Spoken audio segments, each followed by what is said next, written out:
Hello everyone, আসসালামু আলাইকুম। একটু জানাও সবাই সবকিছু ক্লিয়ারলি দেখতে পাচ্ছ কিনা, শোনা যাচ্ছে কিনা, সবকিছু ঠিকঠাক আছে কিনা। আমরা আজকের ক্লাসটা শুরু করব। সবকিছু ক্লিয়ার কিনা, সবকিছু শোনা যায় কিনা একটু জাস্ট কমেন্ট করে জানিয়ে দাও।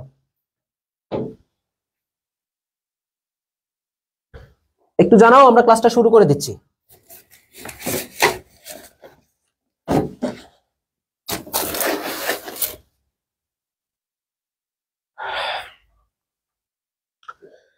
আচ্ছা, তো সবাই একটু শুরুতেই তোমার ফ্রেন্ডদেরকে একটু মেনশন করে দিতে পারো যারা হচ্ছে জাহাঙ্গীরনগর বিশ্ববিদ্যালয় ডি ইউনিটের জন্য প্রিপারেশন নিচ্ছে।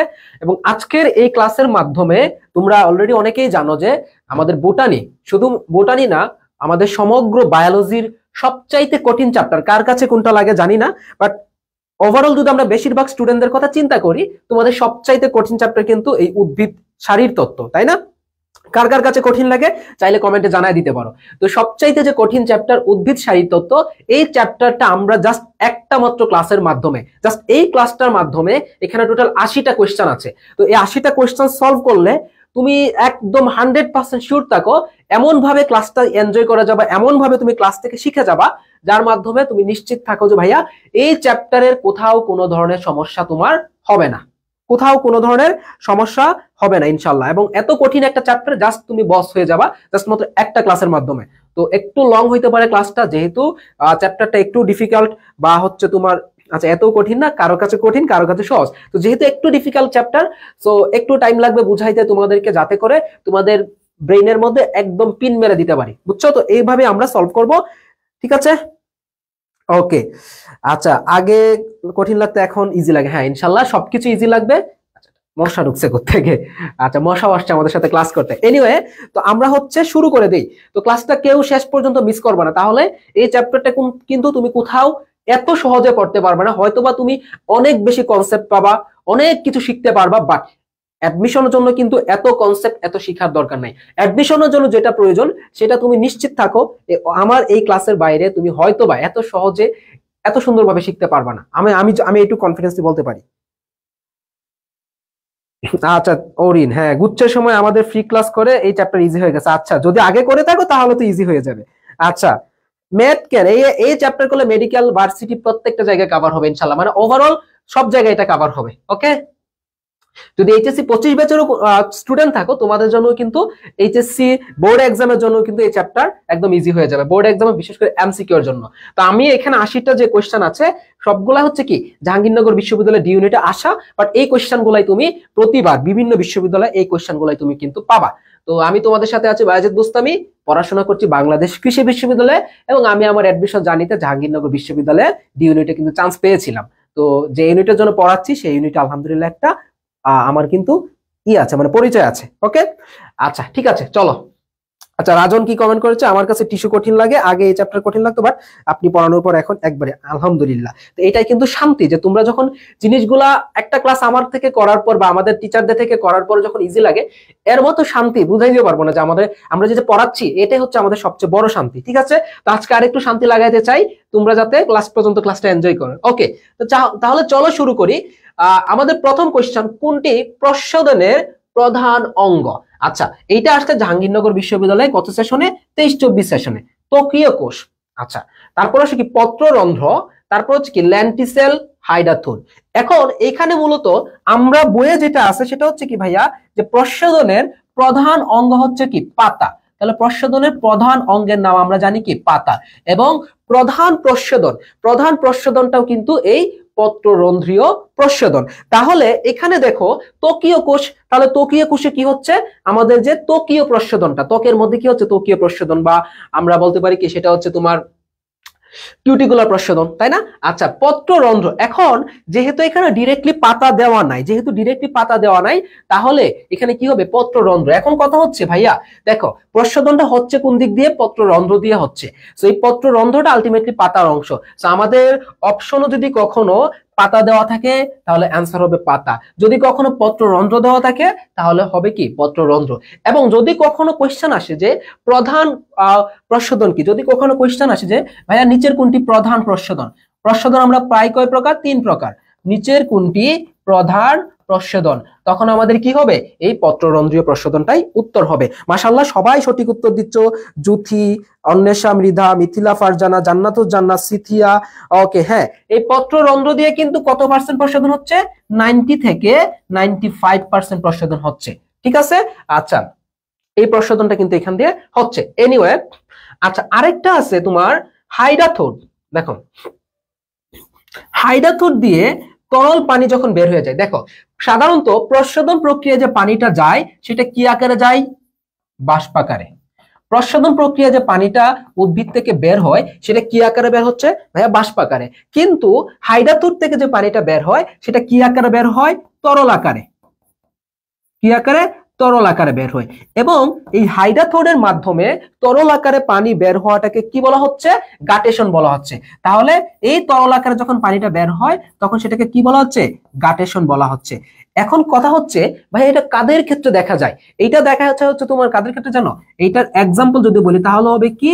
ঘাস, কচু, টমেটো। ঘাস, কচু, টমেটো। ঠিক আছে, তাহলে আমরা এটাকে শর্টকাটে কিভাবে মনে রাখতে পারি সেটা যদি আমরা দেখি, তাহলে এইটার শর্টকাটে মনে রাখার ট্রিক্স হচ্ছে কি? ঘটক। তাহলে কিভাবে মনে রাখবো? ঘটক।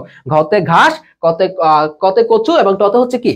সরি, ঘতে ঘাস, কতে কচু, টতে টমেটো। তাহলে এই হচ্ছে কি আমাদের এই জিনিসটা। তাহলে আমরা কিন্তু আরো একটা ডিটেইল টপিক পড়ে ফেলছি। সো যদি কখনো কোশ্চেন আসে প্রস্বেদনে কিভাবে পানি বের হচ্ছে? বাষ্পাকারে। এবং আরো একটা জিনিস মনে রাখবা, উদ্ভিদ তার যতটুকু পানি সে গ্রহণ করে তার মাত্র 1% কাজে লাগে, বাকি তোমার 99% পানি হচ্ছে কি? প্রস্বেদন প্রক্রিয়ায় কি হচ্ছে? তোমার বের হয়ে চলে যাচ্ছে। ওকে, আচ্ছা, তো আমরা প্রস্বেদন নিয়ে মোটামুটি হচ্ছে কি আমরা পড়ে ফেলছি। তো এটাও কিন্তু ইম্পর্টেন্ট ভাইয়া, যে হাইডাথোড দিয়ে তরল আকারে পানি বের হওয়াটাকে বলা হচ্ছে কি? গাটেশন। এবং কাদের ক্ষেত্রে দেখা যায়? ঘাস, কচু, টমেটোর ক্ষেত্রে। ক্লিয়ার? সো আমরা কিন্তু অনেক ইনফরমেশন এখান থেকে শিখে নিয়েছি, তাই না ভাইয়ারা? আচ্ছা, আমরা পরের কোশ্চেনে চলে যাচ্ছি। আমরা একটা কোশ্চেনের সাথে কিন্তু ভাইয়া অনেকগুলা অপশন আমরা চেক করব, পাশাপাশি অপশনের সাথে রিলেটেড ইনফোগুলো আমরা শিখবো। মোটামুটি এইভাবে আমরা ইনশাল্লাহ শেষ করে দিব। আচ্ছা, এখন আসো, আলোক বর্ণালীর কোন অংশ রক্ষী কোষের রিসেপ্টরকে উদ্দীপ্ত করে? আচ্ছা, আলোক বর্ণালীর কোন অংশ? তাহলে আমরা এটা সবাই জানি যে আলোক বর্ণালী হচ্ছে কি? নীল অংশ, তাই না? যখন বলা হবে কি একক আলো হিসেবে, যখন ভাইয়া বলা হবে কি যে একক আলো হিসেবে, যদি কথাটা আসে কি একক আলো, ঠিক আছে, একক আলো হিসেবে কি তোমার নীল হচ্ছে কি তোমার এখানে প্রস্বেদন প্রক্রিয়া সবচেয়ে বেশি রক্ষী কোষগুলোকে কি করে? তোমার এখানে রিসেপ্টরকে উদ্দীপ্ত করে। এবং এর ফলে তোমার কি হয়? এই রক্ষী কোষের অভ্যন্তরে কে প্রবেশ করে জানো? পটাশিয়াম আয়নটা কি করে? প্রবেশ করে। তাহলে যখন তোমার নীল আলোটা পড়ে তখন কি হচ্ছে? পটাশিয়াম আয়নটা প্রবেশ করছে। এখন কোশ্চেন হচ্ছে ভাইয়া, যদি বলা থাকে যে যৌথ আলো হিসেবে, যখন বলা থাকবে যে ভাইয়া যে যৌথ আলো হিসেবে কে কে, এটাও কোশ্চেন আসে। যৌথ আলো, তাহলে যখন বলা হবে যে যৌথ আলো হিসেবে কে কে, তখন হচ্ছে কি আমরা দুইটা পাবো। একটা হচ্ছে কি ভাইয়া বেগুনি লাল, একটা হচ্ছে কি, আচ্ছা, একটা হচ্ছে কি বেগুনি নীল, আর একটা হচ্ছে কি তোমার কমলা লাল, এরকম। ঠিক আছে, তো এটা হচ্ছে কি তোমার একাধিক আলো হিসেবে। ওকে, যখন এটা কি বলবে যে একাধিক আলো হিসেবে। ক্লিয়ার? আচ্ছা, বেগুনি নীল আর হচ্ছে কি কমলা লাল, এটা হচ্ছে কি তোমার যৌথ আলো হিসেবে, আর একক আলো হিসেবে কি নীল। আর লালটা কি করে?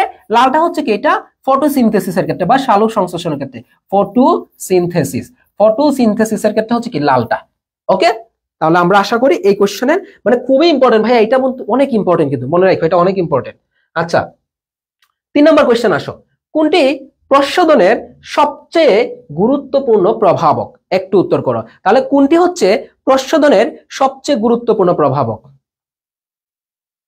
আচ্ছা, এখানে প্রস্বেদনের সবচেয়ে গুরুত্বপূর্ণ প্রভাবক হচ্ছে কি আলো। আচ্ছা, যখন আলোটা বাড়ে, আলোটা কোত্থেকে আসতেছে? সূর্যালোক থেকে আসে। তাহলে এই আলোটা কোত্থেকে আসবে বলো তো দেখি? এই আলোটা আসবে কোত্থেকে? সূর্যালোক থেকে।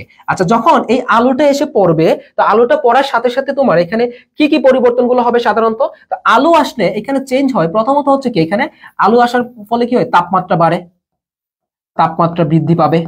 আচ্ছা, আলো আসলে কি হবে? তোমার তাপমাত্রা যখন বৃদ্ধি পাবে তখন হবে কি তোমার চাপ হ্রাস পাবে, তখন কি চাপ হ্রাস পাবে। একই সাথে আপেক্ষিক আর্দ্রতা হ্রাস পাবে। একই সাথে কি আর্দ্রতা হ্রাস পাবে, আর্দ্রতা হ্রাস পাবে।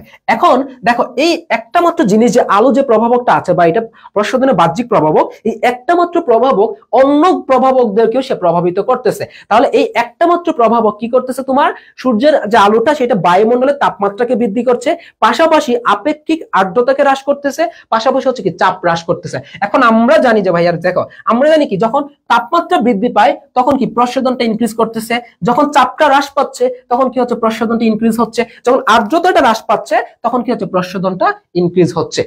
তাহলে দেখো এখানে মেইন জিনিসটাকে আলো হবে।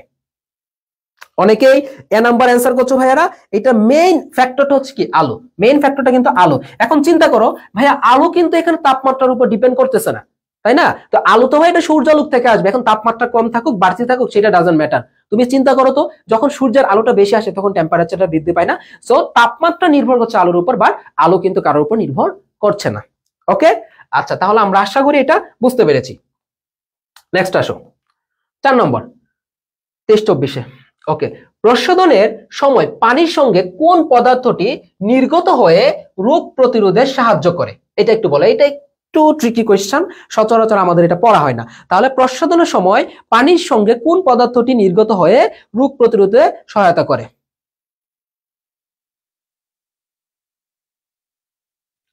আচ্ছা, তাহলে 4 নম্বর দেখি কে উত্তর করতে পারো।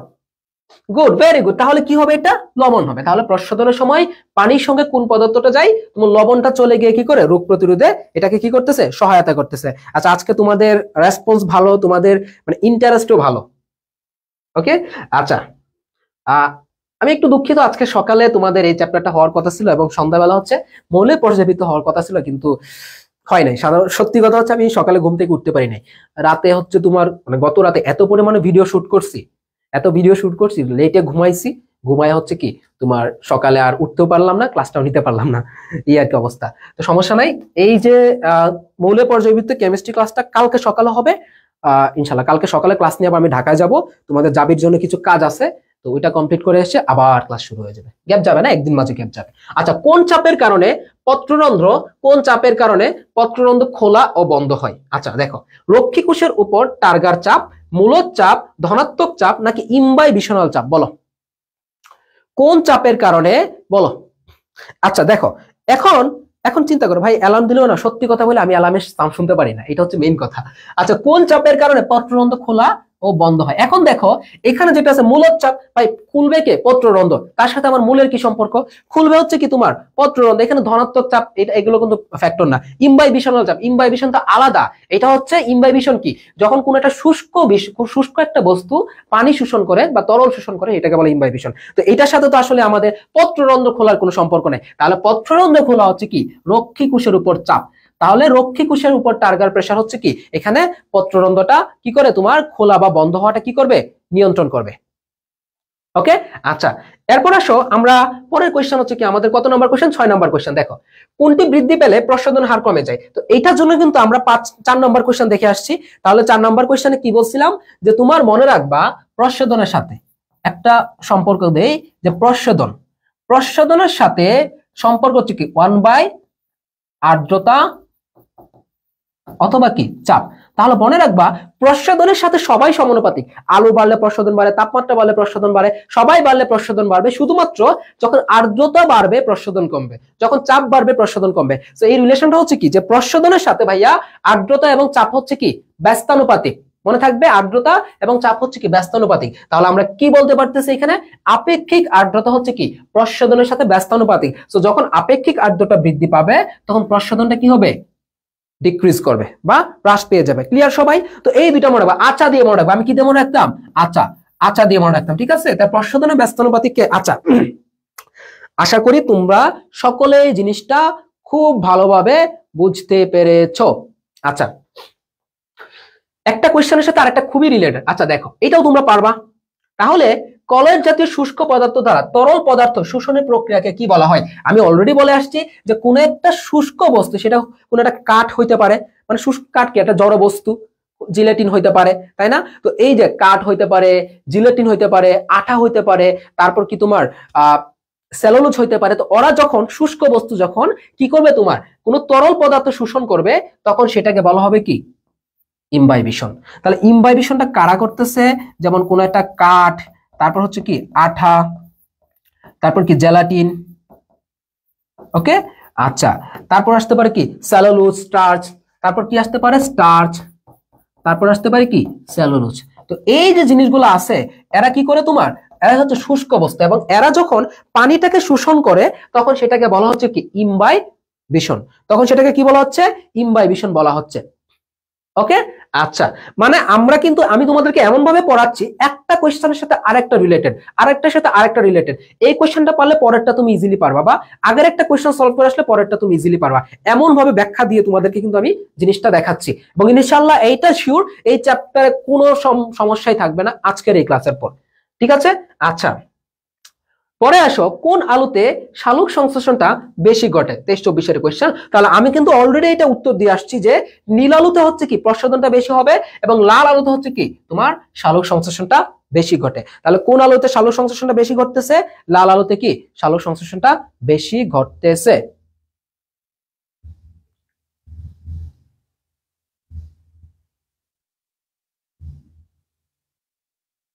আচ্ছা, এরপর আসো 9 নম্বর কোয়েশ্চেন। 9 কি বলতেছে ভাইয়া, দেখো কোন উদ্ভিদ বান্ডল সিড ক্লোরোপ্লাস্ট বিদ্যমান। এটা হচ্ছে ট্রিকি কোয়েশ্চেন, মোটামুটি ট্রিকি। তাহলে চিন্তা করো ক্লোরোপ্লাস্ট, ক্লোরোপ্লাস্ট থাকে কি দুইটা থাকবে। কয়টা থাকবে? দুইটা থাকবে। একটা হচ্ছে মেসোফিল। তাহলে মনে রাখতে হবে আমাদেরকে প্রথমত যে ক্লোরোপ্লাস্ট কয়টা? ক্লোরোপ্লাস্ট হচ্ছে কি দুইটা। একটা হচ্ছে কি মেসোফিল, আর একটা হচ্ছে কি বান্ডল সিড। ওকে, এখন কথা হচ্ছে ভাইয়া দেখো এই যে মেসোফিলটা আছে, এই মেসোফিলটা হচ্ছে কি, এই মেসোফিলটা হচ্ছে তোমার, এই মেসোফিলটা হচ্ছে কার কার ক্ষেত্রে থাকে? এই মেসোফিল সি3 তেও থাকবে, এই মেসোফিল হচ্ছে কি সি4 এও থাকবে। বাট এই বান্ডল সিড ক্লোরোপ্লাস্টটা শুধুমাত্র কি সি4 এর ক্ষেত্রে থাকবে। তাহলে দেখো বান্ডল সিড ক্লোরোপ্লাস্ট কোথায় থাকতেছে? সি4 এর ক্ষেত্রে থাকতেছে। এখন কথা হচ্ছে ভাইয়া দেখো কোন উদ্ভিদে বান্ডল সিড ক্লোরোপ্লাস্ট বিদ্যমান? আখের ক্ষেত্রে। তো এখন আখ কিভাবে বললাম? আমাদেরকে জানতে হবে যে ভাইয়া সি4 উদ্ভিদ কারা কারা। তাহলে কারা কারা আছে? যেমন আখ, ভুট্টা, তারপর ঘাস, মুথা ঘাস, একটু মনে রাখবা। তো এরা হচ্ছে কি সাধারণত তোমার কি সি4 উদ্ভিদ। তো এই সি4 উদ্ভিদ গুলা ক্ষেত্রে কি হচ্ছে তোমার সাধারণত এই যে বান্ডল সিড এবং মেসোফিল দুইটাই থাকতেছে। এবং যেটা হয় সি4 উদ্ভিদের ক্ষেত্রে মূলত কি ঘটে দেখো, সি4 উদ্ভিদের ক্ষেত্রে বান্ডল সিড যদি এইটা হয়, তো বান্ডল সিডের চারপাশে কি হয় জানো? মেসোফিলটা এরকম মালার মতো থাকে, মালার মতো এরকম কি থাকে, মানে বান্ডল সিটের চারপাশে সি4 উদ্ভিদের ক্ষেত্রে, এটা কার ক্ষেত্রে? সি4 উদ্ভিদের ক্ষেত্রে। তো সি4 উদ্ভিদের ক্ষেত্রে বান্ডল সিটের চারপাশে হচ্ছে কি মেসোফিলটা মালার মতো অবস্থান করে। এবং এই মালা, এই মালাকে কি বলা হয় জানো? এই মালাকে ইংলিশে মানে ইংলিশে না, এটা মনে হয় ল্যাটিন না কি জানি ভাষা, ক্রাঞ্চ বলা হয়। তো এই জন্য বলা হয় কি যে সি4 উদ্ভিদের ক্ষেত্রে ক্রাঞ্চ অ্যানাটমি দেখা যায়। বুঝছো সবাই? কেন দেখা যায়? কারণ এটা মেসোফিলটা কি হয় তোমার বান্ডল সিটের চারপাশে মালার মতো অবস্থান করে। তাহলে কোথায় তোমার ক্রাঞ্চ অ্যানাটমি দেখা যায়? সি4 এর ক্ষেত্রে ক্রাঞ্চ অ্যানাটমি দেখা যায়। ওকে সবাই, আচ্ছা, এরপর আসো 10 নম্বর কোয়েশ্চেন। আচ্ছা, 10-এ কি বলতেছে যে কোনটিতে সালোক সংশ্লেষণের আলোক, কোনটি সালোক সংশ্লেষণের আলোক পর্যায়ে সংঘটিত হচ্ছে? কোনটি সালোক সংশ্লেষণের আলোক পর্যায়ে তোমার কি হচ্ছে সংঘটিত হচ্ছে? মনে রাখবা তোমার সূর্যের যে আলোটা আছে, সেই সূর্যের আলোটা শোষণ করে কে? থাইলাকয়েড। এই থাইলাকয়েড হচ্ছে কি সূর্যের আলোকটাকে শোষণ করতেছে, এবং এই থাইলাকয়েড হচ্ছে কি সাধারণত তোমার কি করতেছে? আলোক পর্যায়টা সংঘটিত হচ্ছে। আর স্ট্রোমাতে, স্ট্রোমাতে হচ্ছে কি তোমার এখানে আলোক নিরপেক্ষ পর্যায়টা সংঘটিত হয়। তাহলে আমরা কি বলতে পারতেছি ভাইয়ারা? তাহলে থাইলাকয়েডে হচ্ছে কি আলোক পর্যায়, এবং স্ট্রোমাতে হচ্ছে কি তোমার আলোক নির্ভর পর্যায়টা হবে।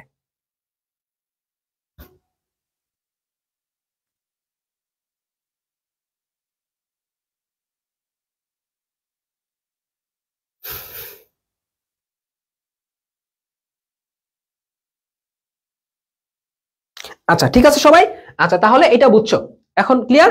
আচ্ছা, এগুলা কিন্তু ক্লোরোপ্লাস্টের অংশ, ক্লোরোপ্লাস্টের অংশ। তো স্ট্রোমাটা হচ্ছে কি সাধারণত ক্লোরোপ্লাস্টের যে মাতৃকা থাকে, এটা হচ্ছে কি সাধারণত স্ট্রোমা। বুঝছো? আর তোমার কয়েনের মতো ক্লোরোপ্লাস্টের মধ্যে দেখবা এরকম কয়েনের মতো, এই কয়েনের মতো অংশগুলোকে বলা হয় কি থাইলাকয়েড, এবং কয়েকটা থাইলাকয়েড মিলে গঠন হচ্ছে কি তোমার গ্রানাম। বুঝছো? আচ্ছা, আমরা পরের কোশ্চেন যাই, 11তে যাই। কোনটি নীল বর্ণের রঞ্জক? আচ্ছা, তোমাদেরকে আমি এর আগেও বেশ কয়েকটা ক্লাসে কিন্তু আমি বলেছি যে নীল শব্দটা যেখানে আসবে সেখানে কি থাকবে? সায়ানিন। যেখানে তোমরা সায়ানিন শব্দটা পাবা, কি শব্দটা পাবা?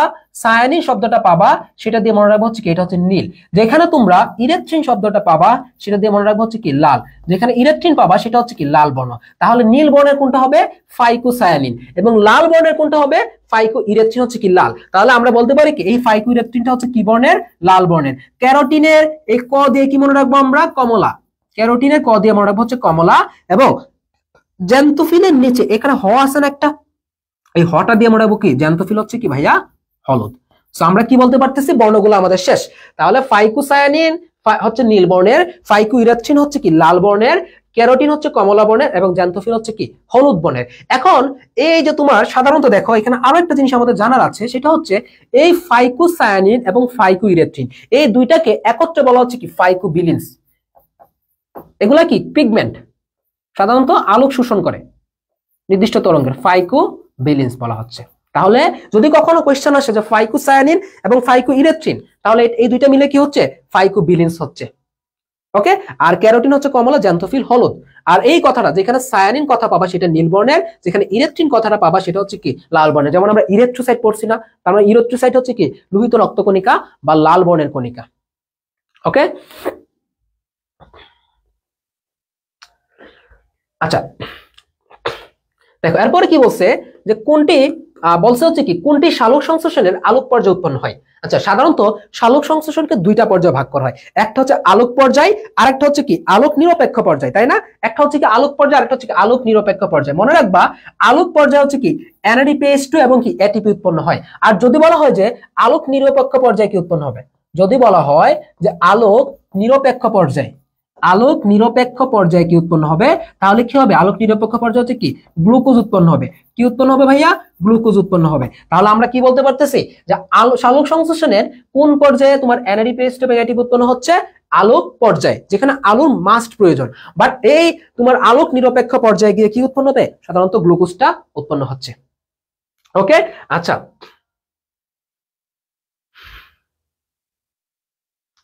আচ্ছা দেখো এই NADPH2 এবং ATP এটা উৎপন্ন হওয়ার প্রক্রিয়ার নাম হচ্ছে কি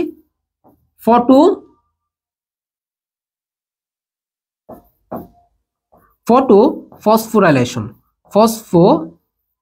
ফটোফসফোরাইলেশন। এবং ATP কে কি বলা হচ্ছে? বায়োলজিক্যাল কয়েন বা জৈব মুদ্রা। Biological coin. ATP কে কি বলা হচ্ছে? Biological coin. তাহলে এই NADPH2 এবং ATP তৈরির প্রক্রিয়ার নাম হচ্ছে কি ফটোফসফোরাইলেশন এবং ATP কে কি বলা হচ্ছে? বায়োলজিক্যাল কয়েন বলা হচ্ছে। আচ্ছা 13তে চলো আমরা যাই। কোনটি সিট্রি চক্রের প্রথম স্থায়ী পদার্থ? আচ্ছা, তো সিট্রি চক্রে প্রথমত কার্বন ডাইঅক্সাইডে কে গ্রহণ করতেছে? রাইবোলোজ 1,5-বিসফসফেট। তাহলে প্রথমত কার্বন ডাইঅক্সাইডে কে গ্রহণ করবে? রাইবোলোজ 1,5-বিসফসফেট। রাইবোলোজ 1,5-বিসফসফেট। ওকে, এটা হচ্ছে কি তোমার সাধারণত কার্বন ডাইঅক্সাইড গ্রহণ করে। তারপর আসো তোমার কি উৎপন্ন হবে? অস্থায়ী কিটো অ্যাসিড। অস্থায়ী কিটো অ্যাসিড। তারপর উৎপন্ন হবে কি? অস্থায়ী কিটো অ্যাসিড। অস্থায়ী কিটো অ্যাসিড। এবং এই অস্থায়ী কিটো অ্যাসিডে কয়টা কার্বন? 6 কার্বন বিশিষ্ট। তারপর এইটা ভেঙে হচ্ছে কি 3-ফসফোগ্লিসারিক অ্যাসিড উৎপন্ন হবে। কি উৎপন্ন হবে? 3-ফসফোগ্লিসারিক অ্যাসিড। 3-ফসফোগ্লিসারিক অ্যাসিড বা সংক্ষেপে 3PGA। এবং এই 3-ফসফোগ্লিসারিক অ্যাসিডটা হচ্ছে কি মূলত এখানে মূলত হচ্ছে কি এটা স্থায়ী। এটা হচ্ছে কি ভাইয়া স্থায়ী পদার্থ। তাহলে দেখো আমাদের যে কোশ্চেনটা আসছিল যে কোনটি সিট্রি চক্রের প্রথম স্থায়ী পদার্থ? সিট্রি চক্রের প্রথম স্থায়ী পদার্থ হচ্ছে কি 3-ফসফোগ্লিসারিক অ্যাসিড। মনে রাখবা acid, not aldehyde. Not aldehyde, কি হবে? অ্যাসিড হবে। তাহলে 3-ফসফোগ্লিসারিক অ্যাসিড। ওকে, আচ্ছা আশা করি বুঝাইতে পেরেছি তোমাদেরকে। তাহলে এটা কত নম্বর ছিল আমাদের? আচ্ছা দেখো এরপর আসো সালোক সংশ্লেষণে।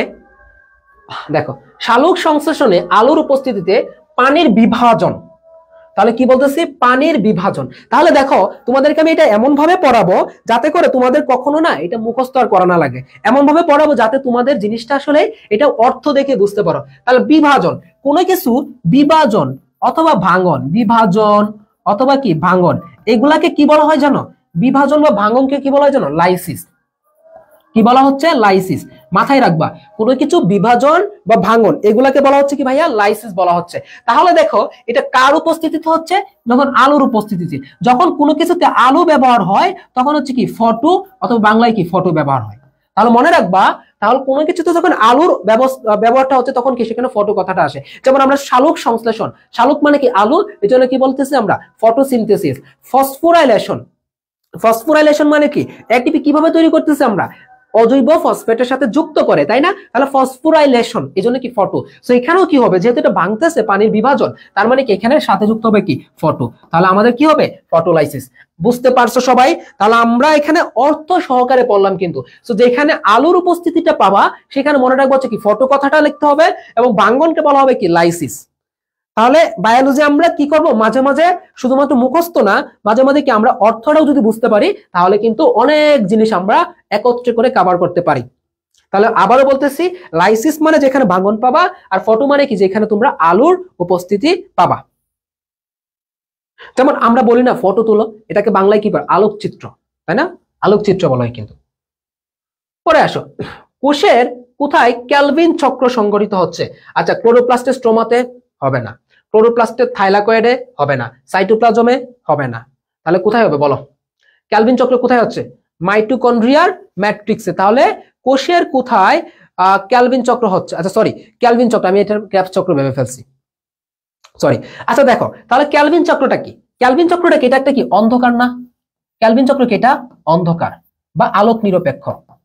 আলোক, আমি এটা ক্রেবস চক্র ভেবে ফেলছি, আলোক নিরপেক্ষ। তাহলে তোমার ক্যালভিন চক্র, অথবা আমরা বলতে পারি সিট্রি চক্র এবং C4 চক্র, সেই সাথে কি তোমার বলো ক্র্যাসুলেসিয়ান অ্যাসিড মেটাবলিজম। তাহলে এই যে তোমার আলোক নিরপেক্ষ পর্যায়ে যে চক্রগুলো আছে এগুলো সবাই হবে কোথায়? ক্লোরোপ্লাস্টের স্ট্রোমাতে।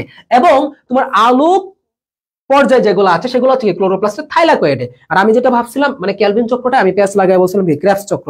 এই এই অনেকে ভুল বলতেছো, কোষের কোথায় ক্যালভিন চক্র হয়?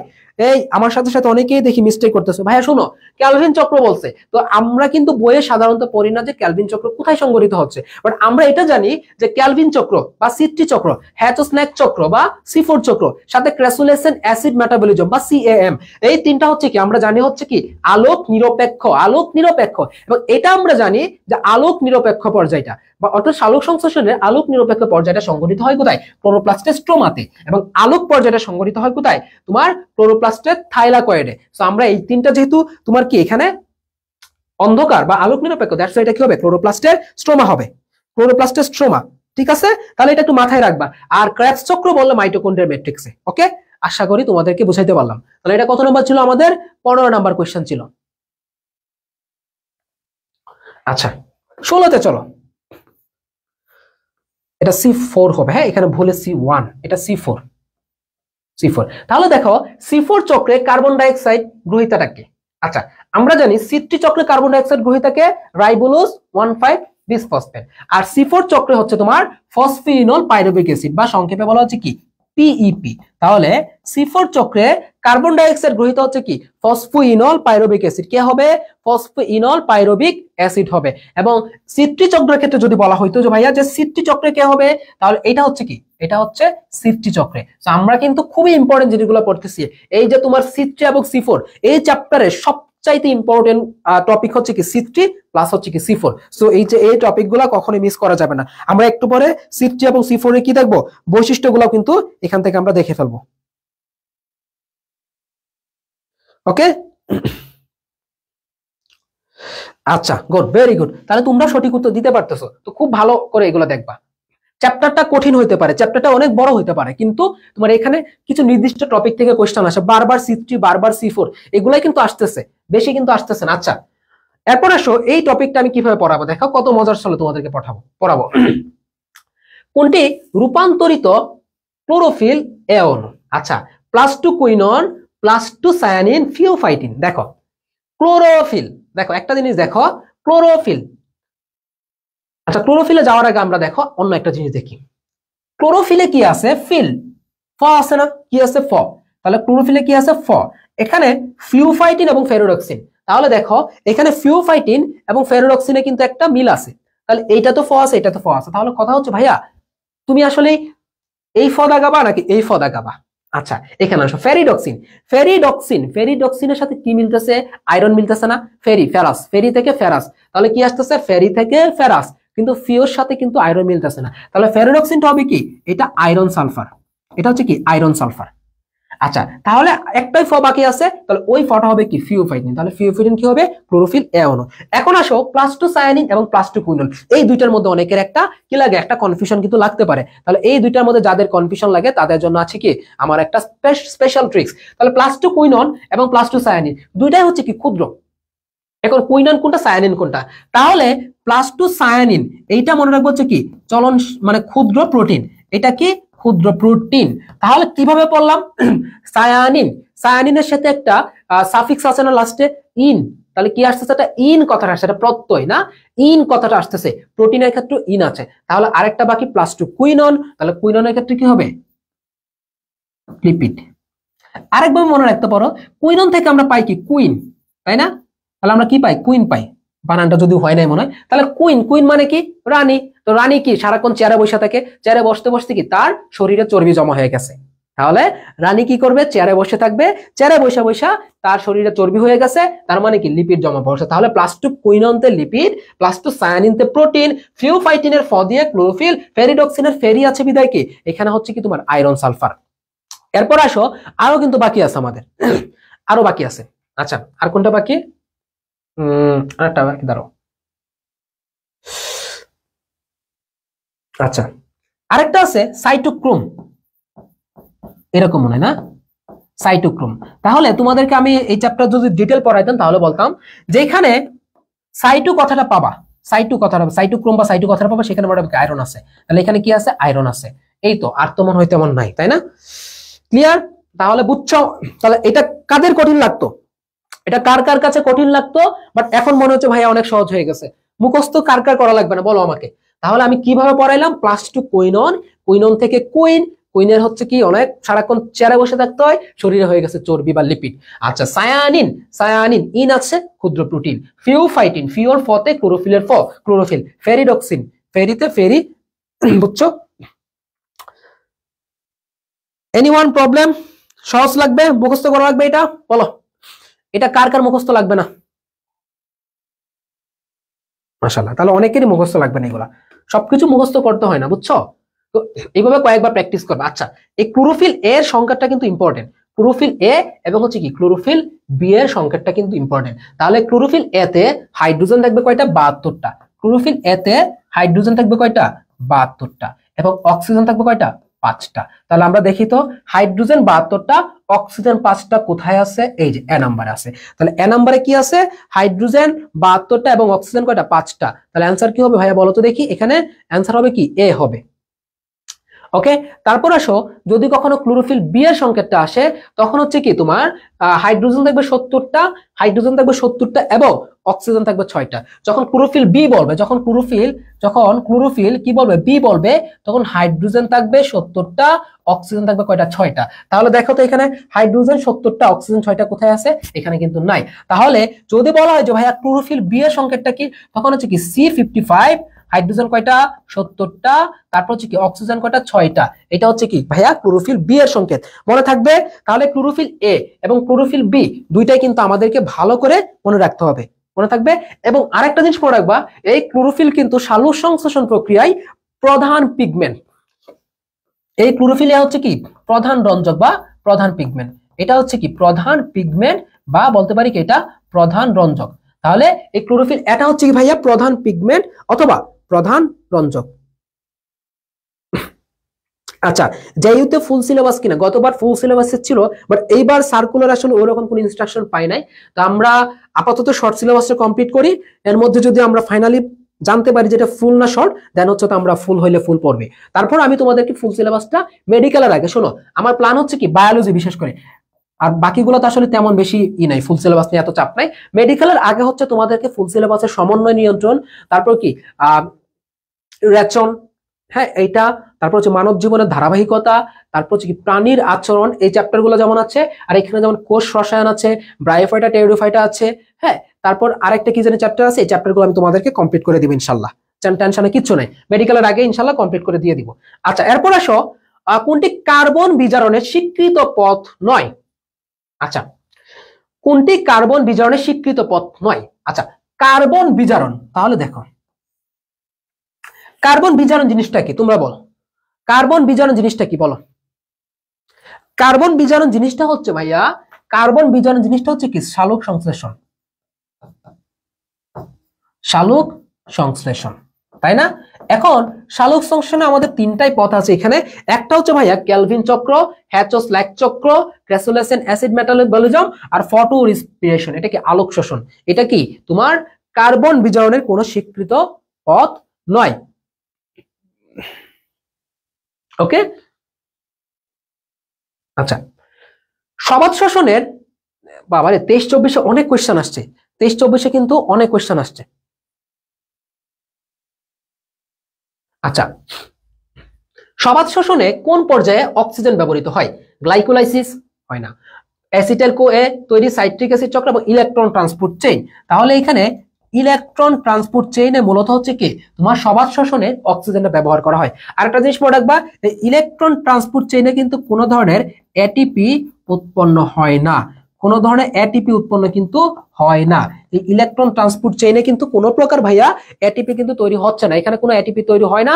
এটার কাজ হচ্ছে কি সাধারণত এনএডিপিএস প্লাস এবং এফএডিএসটি কে ইলেকট্রনের ম্যাট্রিক্সে প্রবেশ করানো।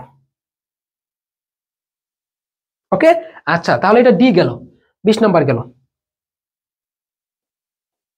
এবং এটা কোথায় হচ্ছে মাইটোকন্ড্রিয়ার ম্যাট্রিক্সে। যদি কখনো কোশ্চেন আসে যে ইলেকট্রন ট্রান্সপোর্ট চেইন কোথায় সংগঠিত হয় বা সংগঠিত স্থান কি, মাইটোকন্ড্রিয়ার ম্যাট্রিক্স হবে।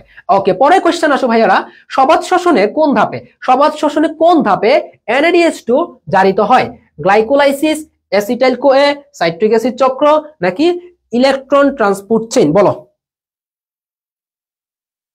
হ্যাঁ সমন্বয় নিয়ন্ত্রণ আমার একদম, আমি তো ফুল সিলেবাসের ব্যাচ, আমার পর থেকে শর্ট সিলেবাস শুরু হয়েছে মূলত। তো সমন্বয় নিয়ন্ত্রণ হচ্ছে কি আমার একদম ফুললি কমপ্লিট করা, একদম ভালো করে পড়াইতে পারবো, বিশেষ করে তোমার হরমোন গুলা, তারপর হচ্ছে কান, চোখ খুব ভালো করে পড়াইতে পারবো, ব্রেনটাও ভালো করে পড়াইতে পারবো আলহামদুলিল্লাহ। তো তোমাদেরকে এটা আমি শেষ করি, এটা আমি কথা দিলাম। যাও 5 তারিখের পরে, তবে 5 তারিখের পরে, 5 তারিখ পর্যন্ত আমার প্রচুর ব্যস্ততা। কালকে যাবো ঢাকায়, ঢাকায় হচ্ছে জাহাঙ্গীরনগরের জন্য তোমাদের স্পেশাল থেকে স্পেশাল, বাংলাদেশের সবচেয়ে স্পেশাল কন্টেন্ট ইনশাল্লাহ জাহাঙ্গীর। এখনো তো কিছুই দেখো না যাবি ডিএর জন্য, কিচ্ছুই দেখো নাই, বাট 3-4 তারিখ থেকে দেখা শুরু করবো ইনশাল্লাহ। আমি এই কাজেই কালকে ঢাকা যাচ্ছি তোমাদের জন্য কিছু একটা করার জন্য, বুঝছো? তো দেখবা কি আসতেছে, যারা জাহাঙ্গীরনগরে কাজ করতেছে তাদের মধ্যে ইনশাল্লাহ সবচেয়ে বেস্ট কিছু অসমিয়ামে দেখবা, সারপ্রাইজের মতো এক একটা। এবং কারা তোমাদের সাথে থাকবে সেটা যখন দেখবা তখন অবাক হয়ে যাবা যে কারা আসলে জাহাঙ্গীরনগর আছে। মানে জাহাঙ্গীরনগরে সবচেয়ে যে গোল্ড গুলা, মানে আগের সেশন গুলোতে সবচেয়ে গোল্ড যে মানুষগুলো আছে, যারা হচ্ছে একদম টপ থেকে টপ করে আসছে, তাদেরকে দেখতে পারবা। অলরেডি তো মারুফকে দেখছো, শুভকে দেখছো, দোলনকে দেখছো, আরো অনেককে পাবা। ওদের কন্টেন্টও তোমরা শীঘ্রই পাওয়া শুরু করবে, হয়তো 3-4 দিনের মধ্যে ইনশাল্লাহ। আচ্ছা সবাত শোষণের কোন ধাপে NADH2 জারিত হয়? এটা কোন ধাপে হবে? ইলেকট্রন ট্রান্সপোর্ট চেইন, এটা আমরা একটু আগে দেখে আসছি। তাহলে 21 কি হবে? ঘ নাম্বার হবে। পরে আসো, কোনটি ক্রেবস চক্রের প্রথম উৎপাদিত যৌগ? Malic acid, citric acid, oxalic acid, নাকি ল্যাকটিক অ্যাসিড? কোনটি ক্রেবস চক্রের প্রথম উৎপাদিত পদার্থ? আচ্ছা আমরা জানি যে ভাইয়া ক্রেবস চক্রকে আরো একটা নামে ডাকা হয়, সেটা হচ্ছে কি সাইট্রিক অ্যাসিড চক্র। এটা অন্য একটা নাম কি ভাইয়া বলো তো দেখি? সাইট্রিক অ্যাসিড চক্র, সাইট্রিক অ্যাসিড চক্র। তাহলে ক্রেবস চক্রের আরেকটা নাম কি ভাইয়া? সাইট্রিক অ্যাসিড চক্র, তাই না? আচ্ছা তাহলে সাইট্রিক অ্যাসিড চক্র হলে এই ক্রেবস চক্রের প্রথম উৎপাদিত যৌগের নাম কি ভাইয়া বলো তো দেখি? Citric acid. তাহলে এটাকে কি বলা হচ্ছে? সাইট্রিক অ্যাসিড চক্র কিন্তু ক্রেবস চক্রকে বলা হচ্ছে।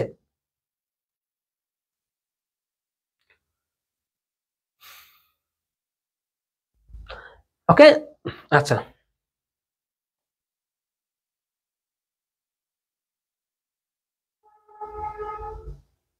পরে দেখো, কোন এনজাইমটি কি বলছে ভাইয়া, কোন এনজাইমটি ক্রেবস চক্রে, কোন এনজাইমটি ক্রেবস চক্রে অক্সালো অ্যাসিটিক অ্যাসিড থেকে সাইট্রিক অ্যাসিড তৈরি করে, সাইট্রিক সিনথেস।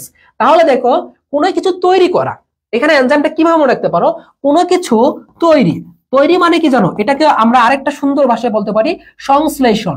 আরেকটা ভাষা কি বলতে পারি আমরা, সংশ্লেষণ। আর সংশ্লেষণকে ইংলিশে বলা হচ্ছে কি, সিনথেসিস। যেমন আমরা পাই না ভাইয়া ফটোসিনথেসিস, ফটো মানে শালুক মানে আলো, আর সিনথেসিস মানে কি সংশ্লেষণ। তাহলে দেখো এখানে কাকে আমরা তৈরি করতেছি ভাইয়া, অক্সালো অ্যাসিটিক অ্যাসিড থেকে সাইট্রিক অ্যাসিড তৈরি করতেছি। যেহেতু আমরা সাইট্রিক অ্যাসিডকে তৈরি করতেছি তাহলে এনজাইমটার নাম হবে কি, সাইট্রিক সিনথেজ। আর একটা কথা মনে রাখবা, যার শেষে এজ কথাটা পাবা, যেখানে এজ কথাটা পাবা সেটা মনে রাখবা কি, কোনো না কোনো একটা এনজাইম। এজ কথাটা যেখানে পাবা সেটা মনে রাখবা কি, কোনো না কোনো একটা এনজাইম। আর যার শেষে কোনো রকম ইন পাবা, কথাটা ইন দিয়ে মনে রাখবা কি, এটা হচ্ছে কি কোনো না কোনো একটা প্রোটিন। আমি একটু বলে দিলাম, যদিও সবসময় সেম হয় না, কখনো কখনো ব্যতিক্রম হয়, তাহলে মনে রাখবা এজ পাইলে এনজাইম, ইন পাইলে কি সেটা বেশিরভাগ সময় প্রোটিন হয়। আর আইসোমারেজ কখন হয়, কখন হচ্ছে জানো, আইসোমারেজ আইসোমারেজ তখনই ব্যবহার হবে যখন হচ্ছে কি তোমার কোনো একটা সমাণু তৈরি করা হচ্ছে। তার মানে ধরো আমরা যখন গ্লুকোজ 6 ফসফেট থেকে মানে ফ্রুক্টোজ 6 ফসফেট তৈরি করা হচ্ছে, এরকম একটা, এটা হচ্ছে গ্লাইকোলাইসিসে, তখন কিন্তু আইসোমারেজটা ব্যবহার হচ্ছে। তাহলে মনে রাখবা আইসোমারেজটা তখনই ব্যবহার হচ্ছে যখন কোনো একটা কি সমাণু ব্যবহার হচ্ছে। বাট এখন এখানে যেহেতু আমরা সাইট্রিক অ্যাসিডকে সিনথেসিস করতেছি বা সংশ্লেষণ করতেছি, বা আমরা বলতে পারি তৈরি করতেছি, দ্যাটস হচ্ছে কি আমরা এখানে কি করলাম, সাইট্রিক সিনথেসটাকে ব্যবহার করলাম। বুঝাইতে পারলাম? কত সহজ না ভাইয়া, বলো তো? বুঝে বুঝে পড়তে পারলে একদম ডাল ভাত, এগুলা কিচ্ছুই না। আজকের মতো করে কি কখনো পড়ছিলা এইভাবে একদম জিনিসটাকে ভেঙে ভেঙে অর্থটা বুঝে, মিনিং বুঝে বুঝে পড়ছো কখনো, নাকি শুধু কনসেপ্টই পড়ছো এখন পর্যন্ত? আচ্ছা, এরপর দেখো কি বলছে, সবাত শোষণের সর্বশেষ ইলেকট্রন গ্রহীতা কে? সবাত শোষণের সর্বশেষ ইলেকট্রন গ্রহীতাটা কে? সবাত শোষণের 23, 24 বলো। সবাত শোষণের সর্বশেষ ইলেকট্রন গ্রহীতাটা কে বলো, অ্যান্সার করে দেখে এটা কে কে পারো, আমি দেখতে চাই এটা কে কে পারো। 24, ওকে 24C, 24C, 24C, very good. আচ্ছা, তাহলে দেখো সবাত শোষণের লাস্টে কি হচ্ছে, মুক্ত অক্সিজেনের প্রয়োজন হচ্ছে, এবং সর্বশেষ যে ইলেকট্রন গ্রহীতা সেটা হচ্ছে কি, অক্সিজেন। তাহলে সবাত শোষণের সর্বশেষ ইলেকট্রন গ্রহীতার নাম হচ্ছে অক্সিজেন। অনেকে উত্তর করছো, মাশাআল্লাহ, ভালো উত্তর করছো একদম। আচ্ছা, নেক্সট কোয়েশ্চেন আসো। কোন প্রক্রিয়ায়, কি বলছে, কোন প্রক্রিয়ায় কার্বোহাইড্রেট থেকে ল্যাকটিক অ্যাসিড তৈরি হয়? সালোক সংশ্লেষণ, সালোক সংশ্লেষণ তো হবেই না। সালোক সংশ্লেষণে কি হচ্ছে, গ্লুকোজ তৈরি হচ্ছে।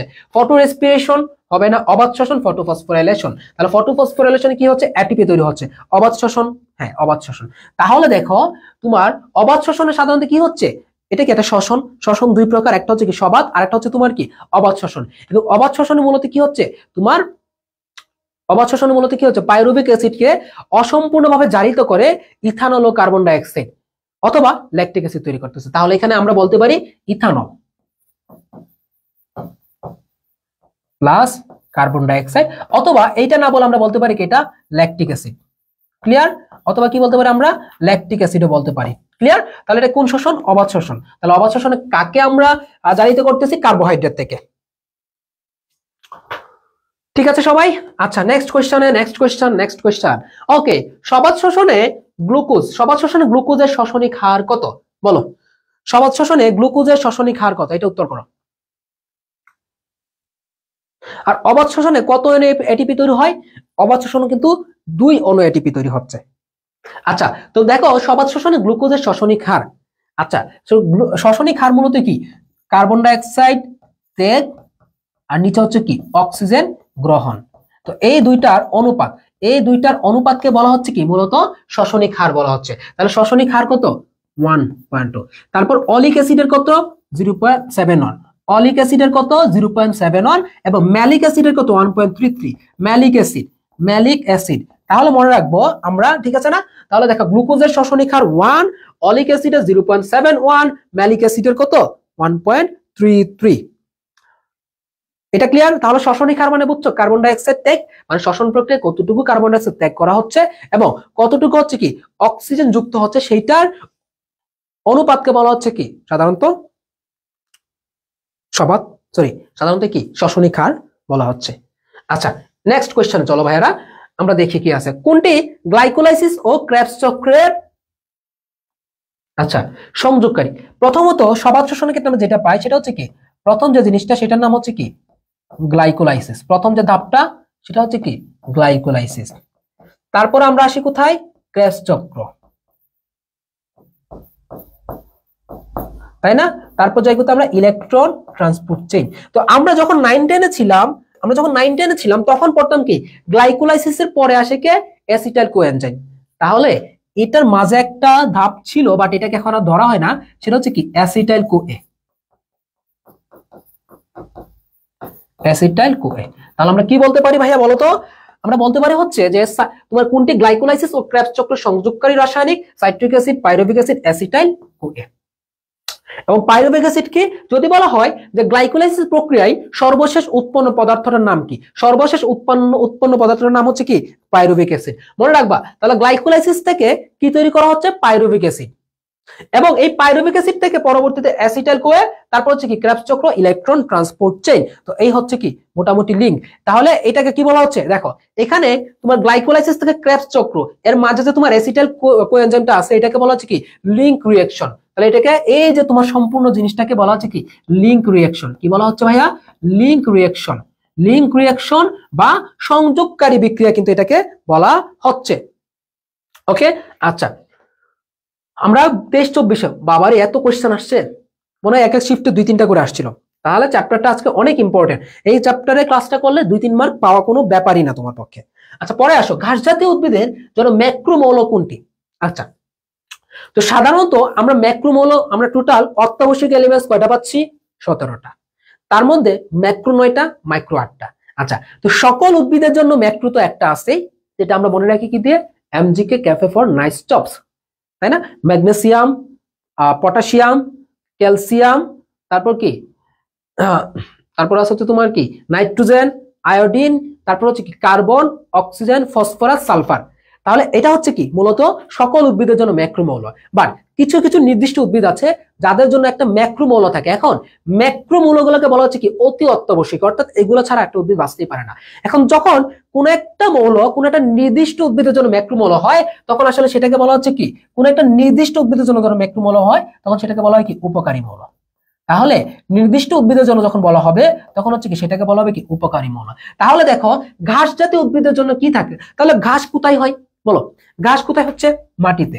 মাটিতে ঘাস হয়, মাটিতে বা বিশেষ করে বালু জাতীয় জমি যেখানে, বালুতে কিন্তু ঘাসটা বেশি হচ্ছে। তাহলে দেখো বালুকে কি দিয়ে গঠন করা হয়? বালুর সংকেত জানো? বালু হচ্ছে কি মূলত সিলিকন ডাইঅক্সাইড। তাহলে বালু হচ্ছে কি ভাই বলতো দেখে? Silicon dioxide. তাহলে আমরা বলতে পারি ঘাস হয় বালুতে, বালু হচ্ছে সিলিকন ডাইঅক্সাইড, সেই সিলিকন ডাইঅক্সাইড থেকে আমরা বলতে পারি কি সিলিকন। তাহলে ঘাসের জন্য কি হচ্ছে? সিলিকন। আচ্ছা এখন আসো বাকিগুলো আমরা কি করবো? বাকিগুলোকে ফেলে দিব না। সোডিয়াম, সোডিয়াম কার জন্য? সোডিয়ামে কি আছে? দন্তস্ব। দন্তস্বতে আমরা কি পাচ্ছি? C4।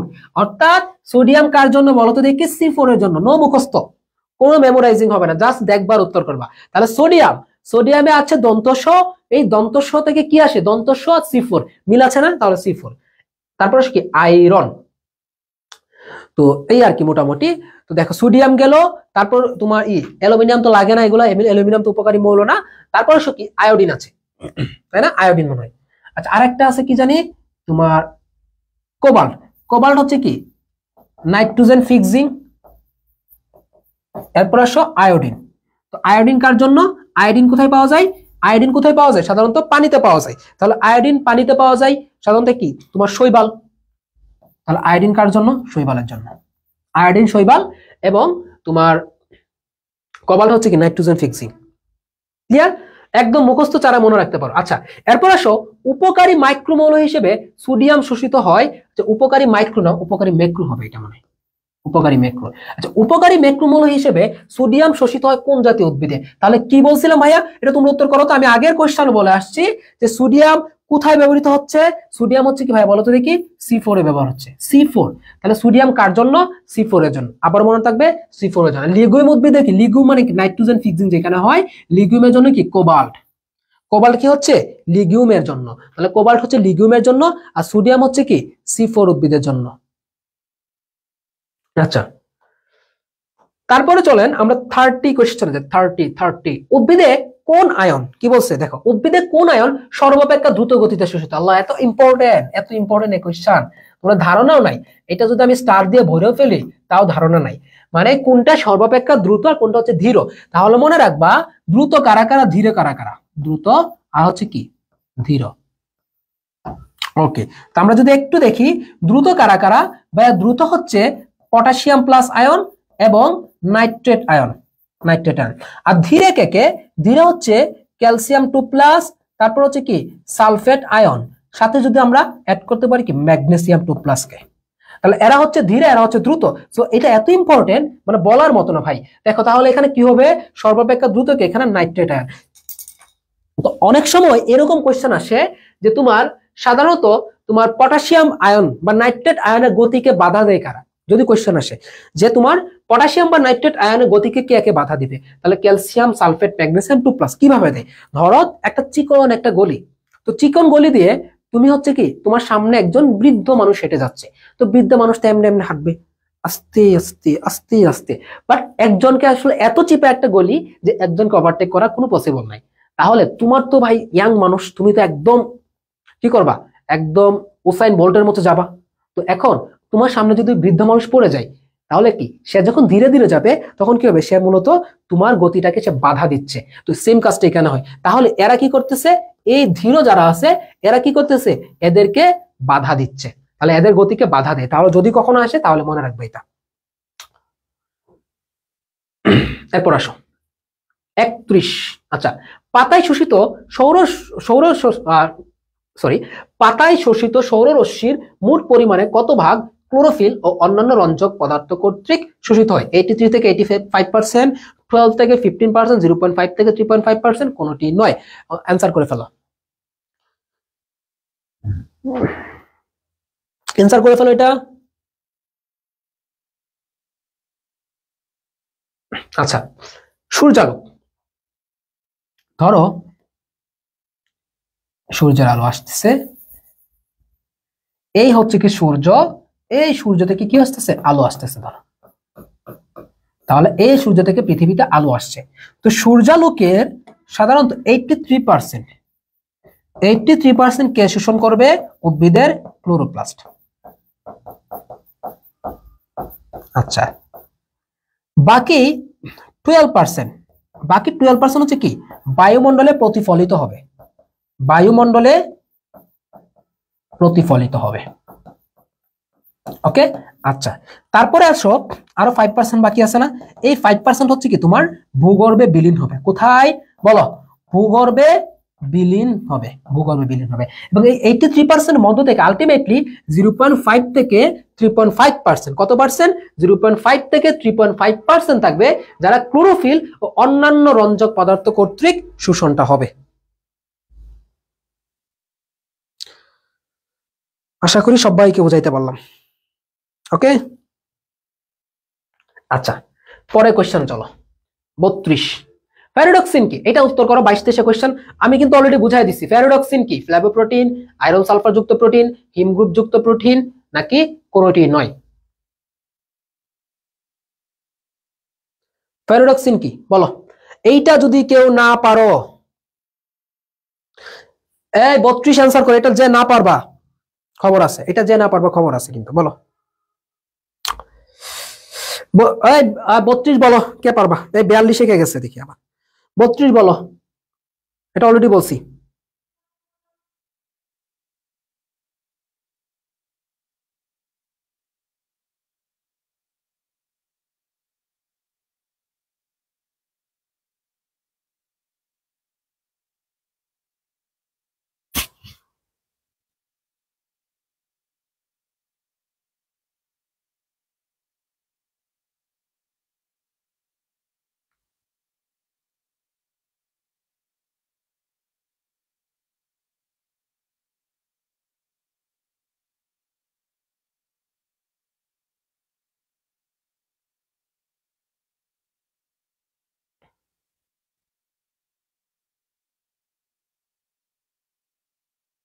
আচ্ছা, গুড।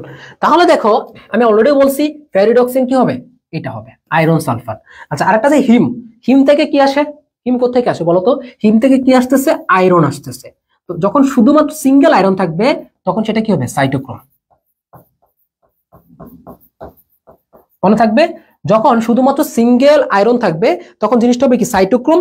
আর যখন তোমার ফেরিডক্সিন থাকবে, ফেরিতে কি? আয়রন সাথে সালফার। ওকে, তাহলে আমাদের কি হচ্ছে? খ নাম্বারটা হচ্ছে।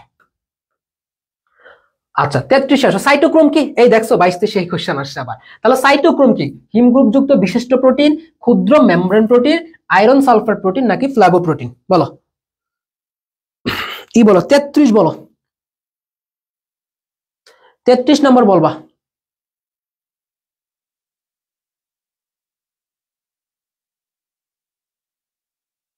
33। তাহলে 33 কি বলছি? অলরেডি আমি বলা আছে যে সাইটোক্রোম মানে কি? হিম গ্রুপ বিশিষ্ট প্রোটিন। তাহলে হিম গ্রুপ মানেই তো কি? হিম কি? হিমতে ভাই আয়রন, তাই না? তাহলে এটা হচ্ছে 33 এর ক। 34 আসো, সিট্রি উদ্ভিদের বৈশিষ্ট্য 9 কোনটি? সিট্রি এবং সি4 ভালো করে মনে রাখতে হবে। আচ্ছা, তাহলে আমি একটা জিনিস তোমাদেরকে বলবো যে সিট্রি, সিট্রি হচ্ছে কি? সবকিছুতে না না, সিট্রি এবং সি4। যদি তোমাকে কোয়েশ্চেন আসে যে ভাইয়া সিট্রি এবং সি4 এর মধ্যে পার্থক্য কি? সি3 ভার্সেস সি4, মনে রাখবা সি3তে হচ্ছে কি? সবকিছু কম, সি3তে সবকিছু কম অথবা নাই। তাহলে সি3তে ম্যাক্সিমাম টাইমে কি হচ্ছে? সবকিছু কম অথবা কি? নাই। শুধুমাত্র কার্বন ডাইঅক্সাইডের ক্ষেত্রে, শুধুমাত্র কার্বন ডাইঅক্সাইড গ্রহণের ক্ষেত্রে এখানে কি হচ্ছে? 50 থেকে 150 ppm, এটা একটু বেশি। আর ওইটার ক্ষেত্রে 0.1 থেকে 10 ppm। জাস্ট একটা জিনিসের ব্যতিক্রম, আর বাকি সবকিছু কম আর নাই। তাহলে চিন্তা করো যে এখানে চিত্র উদ্ভিদের বৈশিষ্ট্য 9 কোনটি? ক্লোরোপ্লাস্টে একই ধরনের গ্রানাম থাকে। তাহলে ক্লোরোপ্লাস্টে একটাই গ্রানাম থাকবে মাত্র, ঠিক আছে? আচ্ছা, 10 থেকে 25 ডিগ্রি সেলসিয়াস তাপের প্রয়োজন, এটাও সত্য। 50 থেকে 150 ppm কার্বন ডাইঅক্সাইড গ্রহণ করে পাতায় বান্ডল শীত কোষে ক্লোরোপ্লাস্ট থাকে, এইটা সঠিক নয়। সাধারণত সিট্রি এর ক্ষেত্রে একটা মাত্র ক্লোরোপ্লাস্ট থাকে, সেটা হচ্ছে কি? মেসোফিল। অলরেডি আমি বলছি তোমাদেরকে যে সিট্রি এর ক্ষেত্রে একটা ক্লোরোপ্লাস্ট মাত্র মেসোফিল, এবং সি4 এর ক্ষেত্রে থাকে দুইটা মেসোফিল এবং সাথে হচ্ছে কি? বান্ডল শীত। সো মনে রাখবা সিট্রি এবং সি4 এর বেসিক পার্থক্যটা হচ্ছে কি? বড় পার্থক্যটাই এখানে যে সিট্রিতে কম, সি4 এ বেশি। পরে আরেকটা ইম্পর্টেন্ট কোয়েশ্চেন 35, গ্লাইকোলাইসিস কোষের কোথায় সংঘটিত হচ্ছে? তো গ্লাইকোলাইসিস হচ্ছে কোথায়? সাইটোপ্লাজমে। এজন্য অনেক সময় গ্লাইকোলাইসিসকে বলা হচ্ছে কি? সাইটোপ্লাজমিক শ্বসন। তাহলে অনেক সময় কি বলা হচ্ছে গ্লাইকোলাইসিসকে? সাইটোপ্লাজমিক শ্বসন।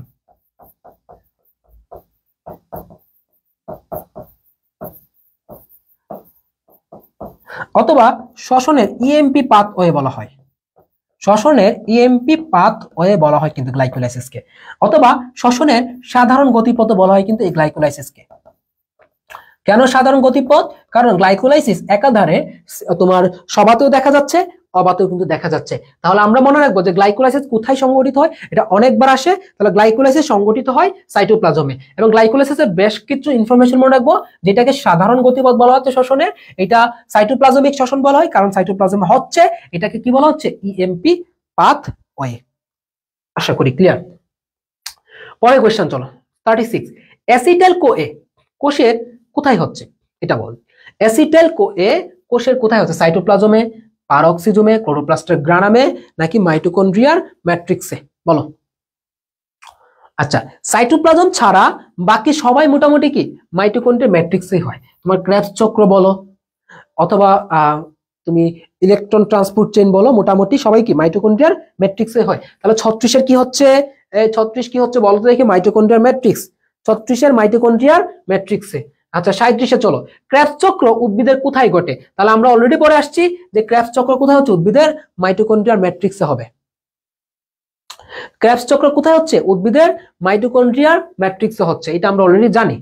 আচ্ছা নেক্সট আসো, 1 মোল গ্লুকোজ পোড়ালে বায়োলজিক্যাল সিস্টেমে কত কিলোক্যালোরি উৎপন্ন হয়? তাহলে নরমালি 1 মোল গ্লুকোজ থেকে, নরমালি 1 মোল গ্লুকোজ, নরমালি 1 মোল গ্লুকোজ থেকে উৎপন্ন হচ্ছে কি জানো? 686 কিলোক্যালোরি, 686 কিলোক্যালোরি। বাট শুধুমাত্র বায়োলজিক্যাল সিস্টেমে, বাট শুধুমাত্র বায়োলজিক্যাল সিস্টেমে, কি বললাম? শুধুমাত্র বায়োলজিক্যাল সিস্টেমে। বাট যদি বলা হয় যে বায়োলজিক্যাল সিস্টেমে, তাহলে হচ্ছে কত? 380 কিলো ক্যালোরি। তাহলে কি বললাম? যে শুধুমাত্র বায়োলজিক্যাল সিস্টেমে কত? 380 কিলো ক্যালোরি।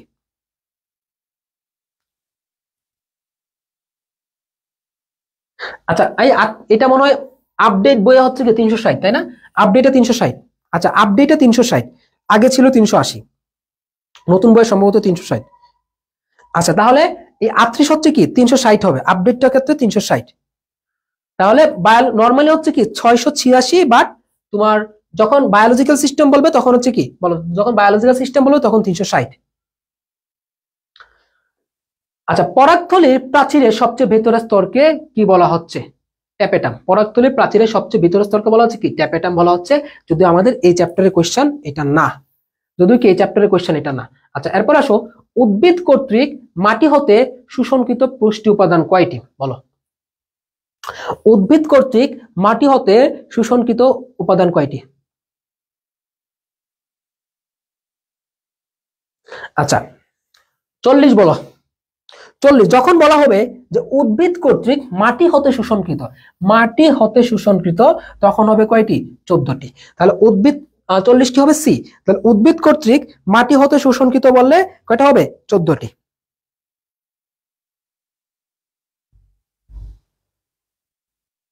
মাটি হতে শোষণকৃত বলে 14টা, আর নরমালি কয়টা? 17টা। আচ্ছা, এরপর আসো, উদ্ভিদের স্বাভাবিক বৃদ্ধি ও বিকাশের জন্য কতটি মৌলিক উপাদান অত্যাবশ্যকীয়? অত্যাবশ্যকীয় বা ইংরেজিতে আমরা এটাকে বলতে পারি কি? এসেনশিয়াল। এসেনশিয়াল, তাই না? তাহলে অত্যাবশ্যক উপাদান উপাদান কয়টি? 17টি। আর 14টি হচ্ছে কি শুধুমাত্র মাটি থেকে। 14টি হচ্ছে কি শুধুমাত্র মাটি থেকে। ওকে, আচ্ছা, এরপর আসো আমরা দেখি কি আসছে। মোটামুটি ফুল মানে সম্পূর্ণ চ্যাপ্টারের, আচ্ছা শোনো, মোটামুটি সম্পূর্ণ চ্যাপ্টারই হচ্ছে কি আমরা এখানে সবগুলো টপিক কিন্তু আমাদের টাচ করা হচ্ছে। আচ্ছা, পরে কোয়েশ্চেন আসো যে উদ্ভিদের অত্যাবশ্যক উপাদানের মধ্যে নিচের কোনটি ম্যাক্রোমৌল? তাহলে ম্যাক্রোমৌল কোনগুলো আমরা মনে রাখবো। ম্যাক্রো, ম্যাক্রো কিভাবে মনে রাখবো? দেখো, ট্রিক্স হচ্ছে কি, MG K cafe for nice chops, তাই না? MG K cafe for nice chops. তাহলে দেখো এখানে যদি আমরা দেখি, এমজি তে কি মনে রাখবো আমরা? ম্যাগনেসিয়াম। কে তে কি মনে রাখবো আমরা? পটাশিয়াম। সি এ তে কি মনে রাখবো আমরা? ক্যালসিয়াম। এন তে কি মনে রাখবো আমরা? নাইট্রোজেন, তাই না? সি তে কি মনে রাখবো আমরা? কার্বন। এস তে মনে রাখবো কি? হাইড্রোজেন। ও তে কি মনে রাখবো? অক্সিজেন। তারপর পি তে মনে রাখবো ফসফরাস। এস তে মনে রাখবো কি? সালফার। তাহলে কটা আছে? 5টা 4টা 9টা। তাহলে দেখো এখানে কোনটা কোনটা আমাদের ম্যাক্রোমোল আসতেছে। তাহলে দেখো, বোরন, বোরন নাই, ম্যাঙ্গানিজ নাই, জিঙ্ক নাই, সালফার আছে। তাহলে এরা হচ্ছে কি সাধারণত ম্যাক্রোমোল। MG K cafe for nice chops.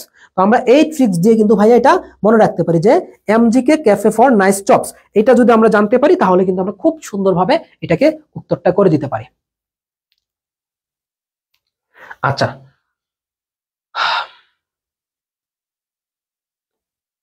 পরেরটা আসো। পরের কোয়েশ্চেনে কি বলছে? উদ্ভিদের অত্যাবশ্যক উপাদানের মধ্যে কোনটি মাইক্রোমোলের উদাহরণ? তাহলে দেখো কোনটি মাইক্রোমোলের উদাহরণ। তো আমরা যদি এখানে দেখি, ম্যাগনেসিয়াম, ম্যাগনেসিয়াম কি ম্যাক্রো? আয়রন, আয়রন কোথাও আছে? নাই। সালফার আছে? আছে। ফসফরাস আছে? আছে। তাহলে আমরা বলতে পারি কি এই আয়রনটা হচ্ছে কি, এই আয়রন, এই আয়রনটা হচ্ছে কি আমাদের উদ্ভিদের মাইক্রোমোল। তাহলে আমরা কি বলতে পারি? 43-এর কি হবে? খ নাম্বার হবে। তো আমরা just MG K cafe for nice chops এটা যদি আমরা জানি তাহলে কিন্তু কোনটা, শুধু ম্যাক্রো গুলো জানবো, মাইক্রো গুলো আমরা বাকিগুলো অ্যান্সার যেগুলো থাকবে সেগুলো কি মাইক্রো। শুধু ম্যাক্রো জানলে হবে, মাইক্রোটা তোমাদের জানা লাগবে না। এরপর আসো 44 আসো। 44-এ কি বলছে যে উদ্ভিদ, আচ্ছা, খনিজ লবণ পরিশোষণে লুন্ডেরবার্গ, আচ্ছা লুন্ডেরবার্গ থিওরি অনুযায়ী তোমার বাহক হিসেবে কোনটিকে বর্ণনা করা হয়? তো লুন্ডেরবার্গ মতবাদকে আমরা আরেকটা জিনিস জানি, এটাকে কি বলা হচ্ছে? সাইটোক্রোম পাম্প মতবাদ কিন্তু বলা হয়। এটাকে কি বলা হচ্ছে? সাইটোক্রোম পাম্প মতবাদ। এটাকে কি বলা হয়? সাইটোক্রোম পাম্প মতবাদ কিন্তু বলা হয়। তাহলে আমরা এই অনুযায়ী বলতে পারি কি এখানে তোমার অনুযায়ী বাহক হিসেবে কোনটাকে বর্ণনা করা হচ্ছে? সাইটোক্রোমকে বর্ণনা করা হচ্ছে। কোনটাকে বলো তো দেখি? সাইটোক্রোমকে। তাহলে দেখো 44 নাম্বার কি হবে? সাইটোক্রোম হবে। 44 কি হবে? সাইটোক্রোম। 44 কি হবে? সাইটোক্রোম। বলো 44 কি হবে? সাইটোক্রোম।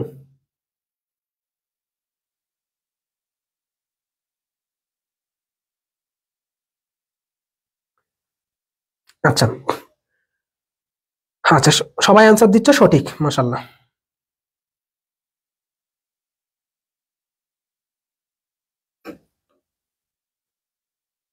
পরে দেখো, খনিজ লবণ পরিশোষণের কোন মতবাদের সাথে প্রোটন পাম্প প্রাসঙ্গিক? বলো, কোন মতবাদের সাথে প্রোটন পাম্পটা কি প্রাসঙ্গিক?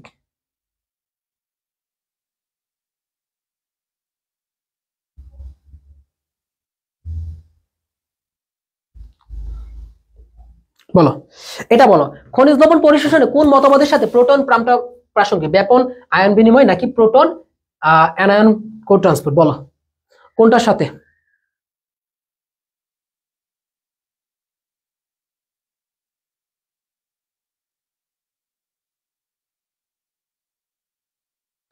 আচ্ছা, যেহেতু ভাইয়া এখানে বলাই আছে যে প্রোটন, প্রোটন তাই না, প্রোটন কথা বলা আছে, তাহলে কি হবে ভাইয়া বলো তো? প্রোটন অ্যানায়ন কো ট্রান্সপোর্টই হবে। যেহেতু এখানে কথাটাই আছে কি প্রোটন, সেন্সারটা কি হবে এখানে? প্রোটন অ্যানায়ন কো ট্রান্সপোর্ট। আচ্ছা, নেক্সট কোয়েশ্চেন চলো। আচ্ছা, পরে দেখি, কোন রঙের আলু উদ্ভিদের পত্ররন্ধ্র খোলা ত্বরান্বিত করে? তাহলে উদ্ভিদের পত্ররন্ধ্র খোলা ত্বরান্বিত করে কি? নীল আলু। এটা আমরা সবাই জানি, একক আলু হিসেবে নীল আলু, এটা 21-22 আসছে, আবার 23-24 কিন্তু আসছিল, রিপিটেড কোয়েশ্চেন। তাহলে কোনটা হবে? নীল আলু হচ্ছে কি এখানে একক আলু হিসেবে, আর যদি বলা হয় কি তোমার যোগ মানে যৌথ হিসেবে কি বেগুনি লাল, বেগুনি নীল, আর হচ্ছে কি কমলা লাল, যৌথ হিসেবে। আচ্ছা, এরপরে আসো 47, বায়ুমণ্ডলের কোন ভৌত অবস্থা পরিবর্তনের কারণে প্রস্বাদনের হার বৃদ্ধি পায়? তাহলে এখানে প্রস্বাদনের প্রভাবক দেখতে হবে। এখন দেখো, যদি তাপমাত্রা বৃদ্ধি পায়, আমরা অলরেডি জানি যে তাপমাত্রা বৃদ্ধি পেলে তোমার কি হচ্ছে, এখানে আপেক্ষিক আর্দ্রতাটা কমে, চাপটা কমে, যার ফলে প্রস্বাদনটা বৃদ্ধি পাচ্ছে। তাপমাত্রা হ্রাস পেলে হবে না, আপেক্ষিক আর্দ্রতা বৃদ্ধি পেলে বাষ্পীভবনের হার হ্রাস পেলে, তাহলে বাষ্পীভবন মেইনলি প্রস্বাদন জিনিসটাই তো ভাই বাষ্পীভবন মানে কি?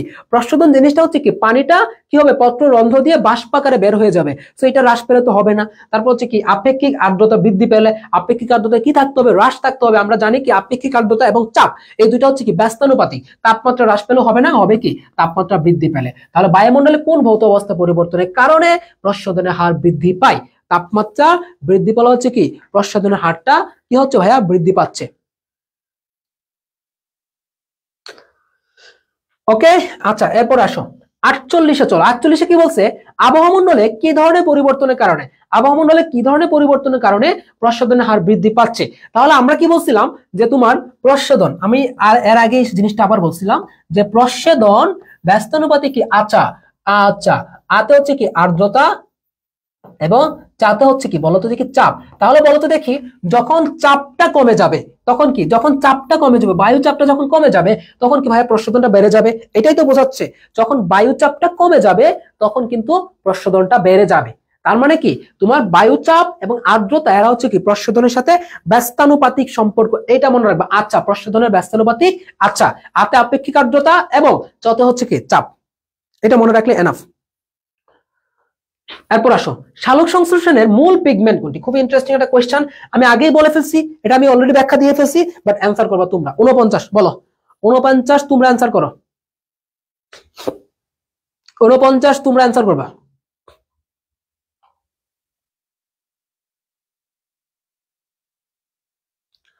উনপঞ্চাশ তোমরা অ্যান্সার করো, 49। আচ্ছা, জান্নাতুজ জান্নাত, ক্লোরোফিল এ, এরপর হচ্ছে তোমার সিথিয়া নরিন, মিম আক্তার, নাদিয়া সুলতানা, দেখি কারটা ভুল হয়, মুশফিকা প্রজ্ঞা, শাহেদ হাসান, সবাই অ্যান্সার করো দেখি এটা কে কে পারো। Okay, good. তারপর Mehrin Akter, Manisha Jahan, Nadia Sultana, okay very good. তাহলে কে হচ্ছে ক্লোরোফিল এ, এটা হচ্ছে কি মূল পিগমেন্ট বা প্রধান পিগমেন্ট। এখন আসো আনুষঙ্গিক পিগমেন্ট কে কে? তাহলে আমরা মনে রাখবো যে আনুষঙ্গিক, আনুষঙ্গিক অথবা অ্যান্টেনা পিগমেন্ট, এটাকে আমরা বলতে পারি কি আনুষঙ্গিক পিগমেন্ট অথবা অ্যান্টেনা পিগমেন্ট। তাহলে আমরা কি বলতে পারি এটাকে? আনুষঙ্গিক পিগমেন্ট অথবা বলতে পারি কি অ্যান্টেনা পিগমেন্ট। সো আনুষঙ্গিক পিগমেন্ট বা অ্যান্টেনা পিগমেন্ট হিসেবে কে আছে এখানে বলো? আনুষঙ্গিক পিগমেন্ট এবং অ্যান্টেনা পিগমেন্ট হিসেবে আছে এখানে কে বলো? এখানে আছে হচ্ছে তোমার ক্যারোটিনয়েডস এবং হচ্ছে কি ফাইকোবিলিনস। তাহলে মনে রাখতে হবে আনুষঙ্গিক পিগমেন্ট হিসেবে কে আছে এখানে? ক্যারোটিনয়েডস, সাথে হচ্ছে কি ফাইকোবিলিনস। তাহলে ক্যারোটিনয়েডস এবং হচ্ছে কি ফাইকোবিলিনস, এরা হচ্ছে কি আনুষঙ্গিক পিগমেন্ট। ক্লিয়ার? তাহলে আনুষঙ্গিক পিগমেন্টের অপর নাম কি? Antenna pigment. ঠিক আছে? আচ্ছা, পিগমেন্ট মূলত কি করে? নির্দিষ্ট একটা তরঙ্গ দৈর্ঘ্যের আলোক রশ্মি তোমার শোষণ করে। তো এখানে মেইনলি শোষণ করে ক্লোরোফিল এ, বাট এই যে আনুষঙ্গিক পিগমেন্ট ক্যারোটিনেটস মানে কি ক্যারোটিন এবং ফাইকোবিলিনস। ফাইকোবিলিনস মানে কি? ফাইকোবিলিনস এখানে কে কে থাকবে বলো তো? এখানে ফাইকোবিলিনসের ক্ষেত্রে কিন্তু দুইটা থাকবে, একটা হচ্ছে কি ফাইকোসায়ানিন, একটা হচ্ছে ফাইকোসায়ানিন, আর একটা হচ্ছে কি ফাইকোইরেথ্রিন। এই দুইজনে মিলে কিন্তু ফাইকোবিলিনসটা গঠন করবে। তো এরা হচ্ছে কি তোমার আলোক নির্দিষ্ট তরঙ্গদৈর্ঘ্যে আলোক রশ্মিটা শোষণ করে এরা ক্লোরোফিল একে প্রদান করে। দ্যাটস ইট, এটাই। পরে আসো, সালোক সংশ্লেষণ প্রক্রিয়ায় পানি প্রয়োজন হয় কোনটি উৎপাদন করতে? আচ্ছা, কোনটি উৎপাদন করতে পানি প্রয়োজন হবে? দেখো, ribulose, RUBP, NADPS plus S plus, GTP এবং এফএডিএস2, বলো।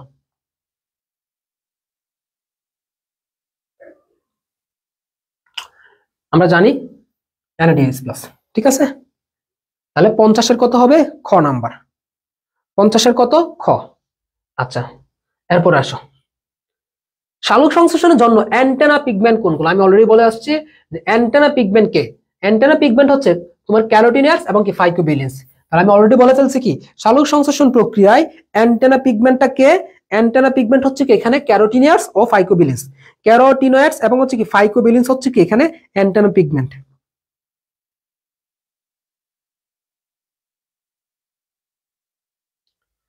ক্যারোটিনয়েড এবং হচ্ছে কি ফাইকোবিলিনস হচ্ছে কি তোমার এখানে অ্যান্টেনা পিগমেন্ট। ওকে, আচ্ছা নেক্সট কোশ্চেনে চলো সবাই। নেক্সট কোশ্চেন, কোন দুটি রঞ্জক পদার্থকে একত্রে ফাইকোবিলিনস বলে? সো এটাও কিন্তু অলরেডি বলে আসছি, এটা তোমরা সবাই পারবা। তাহলে কাকে কাকে তোমার বলো কোন দুটি রঞ্জককে? বাট এখানে আসলে দুইটা রঞ্জকের एग्जांपल দেওয়া নাই। তাহলে দেখো, ফাইকোসায়ানিন আমরা জানি জ্যান্থোফিল হবে, হবে না। ফাইকোইরেথ্রিন হবে, বাট জ্যান্থোফিল হবে না কোনোটি নেই। তাহলে কি হবে? ফাইকোসায়ানিন সাথে হচ্ছে কি ফাইকোইরেথ্রিন।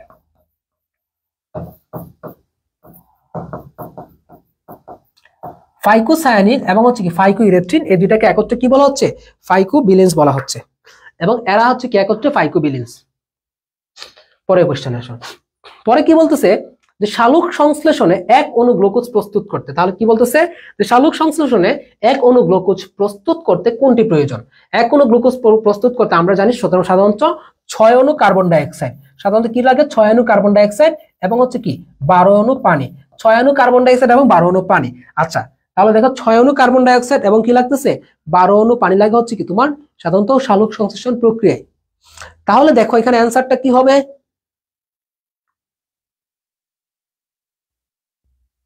53 বলো। তাহলে এই যে অ্যান্সার। তাহলে 12 অণু পানি এবং কি 6 অণু কার্বন ডাইঅক্সাইড। কষ্ট লাগে গেছে আজকে, মানে আজকে বেশি বেশি হচ্ছে কি এক্সপ্লেনেশন দেওয়া লাগতেছে, বেশি এক্সপ্লেনেশন দেওয়া লাগতেছে, দ্যাটস ওয়াই কষ্ট লেগে গেছে। আচ্ছা, ল অফ লিমিটিং ফ্যাক্টর কে প্রস্তাব করেছেন? তাহলে ল অফ লিমিটিং ফ্যাক্টর কে প্রস্তাব করেছিলেন? আচ্ছা, সাধারণত এই যে ব্ল্যাকম্যান যে আছে, এই ব্ল্যাকম্যান কি করে সাধারণত ল অফ মিনিমাম দেন, law of minimum, law of minimum. এবং এই ল অফ মিনিমামের উপর ভিত্তি করে, এর উপর ভিত্তি করে, এই ল অফ মিনিমামের উপর ভিত্তি করে উনি দেন কি ল অফ লিমিটিং ফ্যাক্টর। ওকে, আচ্ছা ঠিক আছে।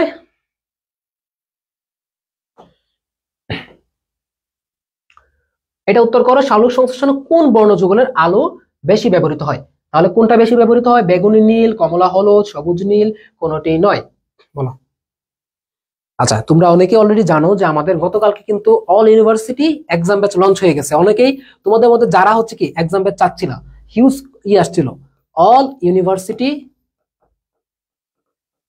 Exam batch. আমাদের পূর্ণাঙ্গ কোর্স অবশ্য আছে, বাট সাথে অনেকেই চাচ্ছিল যে প্র্যাকটিস করার জন্য, একদম পারফেক্ট প্র্যাকটিস করার জন্য একটা এক্সাম ব্যাচ চাচ্ছিল। তো কালকে লঞ্চ হয়ে গিয়েছে। যদি যাদের ইন্টারেস্টেড ফিল হয় জানা, আমি একটা মতো এক্সাম ব্যাচে জাহাঙ্গীরনগর, রাজশাহী, চট্টগ্রাম, গুচ্ছ, কৃষি এই 5টা ইউনিভার্সিটি জাস্ট একটা এক্সাম ব্যাচে কভার করব। তারা কিন্তু আমাদের ফেসবুক পেজে নক দিতে পারো, দিলে কিন্তু এই অল ইউনিভার্সিটি এক্সাম ব্যাচ সম্পর্কে জানতে পারবা, যেটার কোর্স ফি অলরেডি 1299 টাকা। বাট যারা জানুয়ারির মধ্যে ভর্তি হবা তাদের জন্য কিন্তু মাত্র 999 টাকা। তো এই অল্প একটা কোর্স ফিতে কিন্তু তোমরা সম্পূর্ণ 5টা ইউনিভার্সিটিকে কভার করতে পারবা। ঠিক আছে, তো তোমাদের যদি একদম সেই লেভেলে প্র্যাকটিস মনে হয় যে না আমি অনলাইন মডেল টেস্ট পাশাপাশি প্রিন্টেড মানে অফলাইনের মতো করে প্রিন্টেড মডেল টেস্ট দুইটা প্র্যাকটিস করবো, সাথে সাজেশনও নিব, গাইডলাইনও নিব, তাহলে একমাত্র অপ্রতিদ্বন্দ্বী এক্সাম ব্যাচ অসমিয়ামের এক্সাম ব্যাচ। ঠিক আছে, এখানে শুধু এক্সাম না, সাথে তোমার guideline plus university wise suggestion, পাশাপাশি তোমার কতটুকু ইমপ্রুভমেন্ট হচ্ছে সবকিছু কিন্তু রিপোর্ট এখানে তুমি নিতে পারবা নিজে। তো ইন্টারেস্ট থাকলে ক্লাসের পর অবশ্যই ক্লাসের পর পেজে মেসেজ দিবা, তাহলেই হবে। আচ্ছা, সালোক সংশ্লেষণ প্রক্রিয়ায় আলোক নির্ভর ধাপে কোনটি ব্যবহৃত হয় না? আলোক নির্ভর ধাপে, তাহলে দেখো সালোক সংশ্লেষণ প্রক্রিয়ায় আলোক নির্ভর ধাপে কোনটি উৎপন্ন হয় না? পানি, সূর্যালোক, ক্লোরোফিল নাকি কার্বন ডাই অক্সাইড? বলো 56 বলো।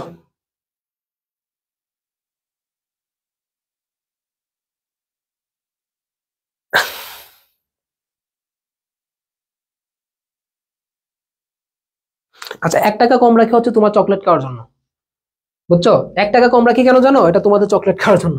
আচ্ছা, সালোক সংশ্লেষণ প্রক্রিয়ায় আলোক নির্ভর ধাপে কোনটি ব্যবহৃত হয় না? কে ব্যবহৃত হয় না?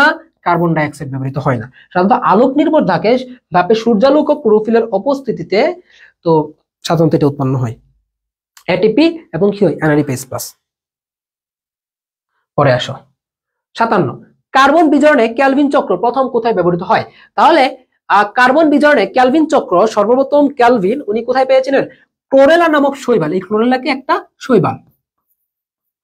ঠিক আছে, আচ্ছা তাহলে যদি বলা হয় যে C4 চক্রটা তাহলে কোথায় পাওয়া যায়? যদি কখনো কোশ্চেন আসে যে তাহলে C4 চক্রটা প্রথম কোথায়, C4 চক্র প্রথম কোথায় পাওয়া যায়? C4 চক্র প্রথম কোথায় পাওয়া যায়? C4 চক্র প্রথম পাওয়া যায় হচ্ছে কোথায়? ইক্ষুতে। তাহলে ভাইয়া C4 চক্র প্রথম পাওয়া যাচ্ছে কোথায়? ইক্ষুতে, মনে থাকবে। C4 চক্র প্রথম পাওয়া যায় ইক্ষুতে, এবং তোমার C3 চক্র প্রথম কোথায় পাওয়া যাচ্ছে? এই ভুট্টা কেন? কে বলছে ভুট্টা? কে বলছে ভুট্টা? হ্যাঁ, ক্লোরেলাতে, ক্লোরেলাতে।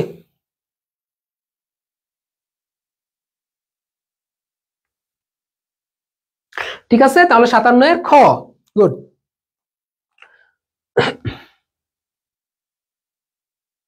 58, সালোক সংশ্লেষণের সময় কোন আলোক, দেখো কি বলছে যে সালোক সংশ্লেষণের সময় কোন আলো বর্ণ বেশি ব্যবহৃত হয়? তাহলে আমরা অলরেডি দেখে আসছি কি এটা রিপিটেড কোশ্চেন, যে আমরা জানি কি কমলা লাল বেশি ব্যবহৃত হয়। তাহলে কোনটা বেশি ব্যবহৃত হয়? কমলা লাল। আচ্ছা, এগুলো একদম ইজি। সূর্যালোক থেকে সংগৃহীত তাপ শক্তির অধিকাংশ নির্গমন হয় কোন প্রক্রিয়ায়? তাহলে সূর্যালোক থেকে সংগৃহীত তাপ শক্তির অধিকাংশ কিসে কাজে লাগে? শ্বসন, সালোক সংশ্লেষণ, প্রস্বেদন নাকি গাটেশন? বলো। আচ্ছা, সাধারণত শ্বসনের ক্ষেত্রে কিন্তু সূর্যের আলো থাকলেও হবে, না থাকলেও হবে। প্রস্বেদনের ক্ষেত্রে সেম, গাটেশনের ক্ষেত্রে সেম, বাট সালোক সংশ্লেষণের ক্ষেত্রে কিন্তু আলোটা মোটামুটি বাধ্যতামূলক কি বলা চলে। তাহলে সূর্যালোক থেকে যেহেতু সালোক সংশ্লেষণ কথাই আছে কি আলোর উপস্থিতিতে, তাহলে কি হবে?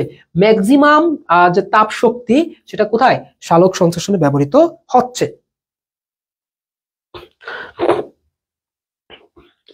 আচ্ছা, ফটোসিনথেসিস শব্দটি প্রথম কে ব্যবহার করেন? মুখস্থ করার কোনো দরকার নাই, শোনো মনে রাখবা। যিনি ফটোসিনথেসিস মানে কি? ফটোসিনথেসিস হচ্ছে কি? ফটো মানে আলো, সিনথেসিস মানে কি? সংশ্লেষণ। তাহলে আলোর উপস্থিতিতে সালোক সংশ্লেষণ হয়। এখন বিজ্ঞানী, এমন একজন বিজ্ঞানী যিনি কিনা ধরো এই সালোক সংশ্লেষণটা দেখার জন্য উনি ধরো রোদের মধ্যে গেছে, আলোর সামনে গেছে, তাহলে প্রখর রোদে যখন যাবে তখন কি তার শরীরে কি হবে? বার্ন হবে। তো এই যখন উনি সালোক সংশ্লেষণটা পর্যবেক্ষণ করতে গেলেন, তার শরীরটা কি হয়েছে? বার্ন হয়েছে, এবং সেই বার্ন থেকে আমরা পাবো কি? সিয়ার, বার্নেস বা বার্নস। তাহলে কি মনে রাখবো? আলোর উপস্থিতিতে আলো কি করে? আমাদের শরীরকে বার্ন করে দেয়, সানবার্ন। মেয়েরা বলে না ফেসে তো সানবার্ন হয়ে গেছে, তাই না? বলো না তোমরা? আচ্ছা, তো এই জন্য তাহলে কি হবে? তোমার সিয়ার, বার্নেস। ওকে, আচ্ছা নেক্সট নেক্সট নেক্সট নেক্সট আসো 61তে আসো। 61তে কি বলছে? যে চিত্র উদ্ভিদের ক্ষেত্রে কোনটি সঠিক নয়? আচ্ছা বলো তো, সিট্রি উদ্ভিদের ক্ষেত্রে কোনটা সঠিক নয়? 1 নম্বরে তো পেয়ে গেলাম, সিট্রি উদ্ভিদে কি ক্রাঞ্চ অ্যানাটমি দেখা যায়? বলো, সিট্রি উদ্ভিদে কি ক্রাঞ্চ অ্যানাটমি দেখা যায়? দেখা যায় না। কেন দেখা যায় না? কারণ সিট্রিতে শুধুমাত্র একটা মাত্র ক্লোরোপ্লাস্ট থাকে, সেটা কি?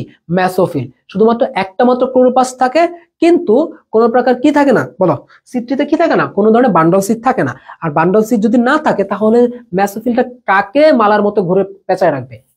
কাকে? একা? না, হবে না। তাহলে কি হবে? ক্রাঞ্চ অ্যানাটমি দেখা যায় না। পরে, সিট্রি উদ্ভিদের ক্ষেত্রে কোনটি সঠিক? স্টোমাটা দিনে খোলা থাকে। আচ্ছা, পাতায় ক্রাঞ্চ অ্যানাটমি অনুপস্থিত, ক্লোরোপ্লাস্টে একই ধরনের গ্রানাম থাকে, তাহলে কি?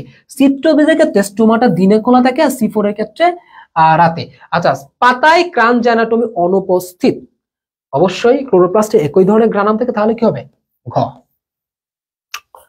62 কি? ঘ। 62 হচ্ছে ঘ। 62 কি? সবগুলা।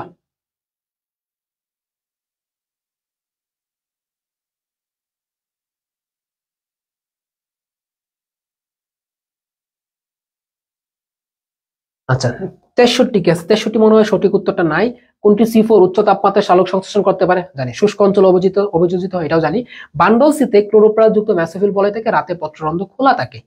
তাহলে C4 এর ক্ষেত্রে তোমার কি সবগুলাই সঠিক। কোন প্রক্রিয়ায় উদ্ভিদ গ্লাইকোলেট তৈরি করে? দেখো, কোন প্রক্রিয়ায় উদ্ভিদ গ্লাইকোলেট তৈরি করে? ফটোফসফোরাইলেশন, ফটোরেসপিরেশন, নাকি অক্সিডেটিভ ফটোফসফোরাইলেশন? তাহলে কি হবে? ফটোরেসপিরেশন। গ্লাইকোলেট তৈরি করে। পরিশ্রম হয়ে গেছে রে পোলাবান, পরিশ্রম হয়ে গেছে।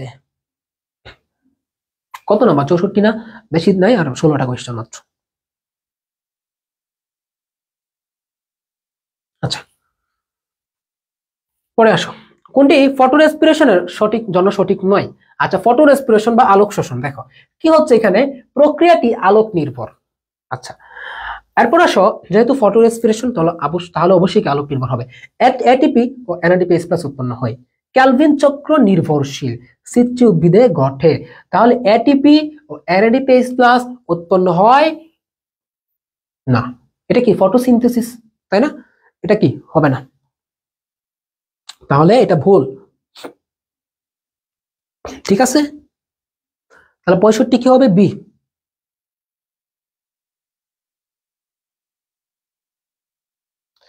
আচ্ছা, 66 তে চলো। 66টা কি বলা আছে? চক্রীয় ও অচক্রীয় চক্রীয় ও অচক্রীয় ফটোফসফোরাইলেশনের সাথে সম্পর্কিত কোনটি? ফটোসিস্টেম 1। তাহলে চক্রীয় এবং অচক্রীয় সাথে সম্পর্কিত হচ্ছে কি? ফটোসিস্টেম 1। আর ফটোসিস্টেম 2 তে শুধুমাত্র কি হবে? অচক্রীয় হবে।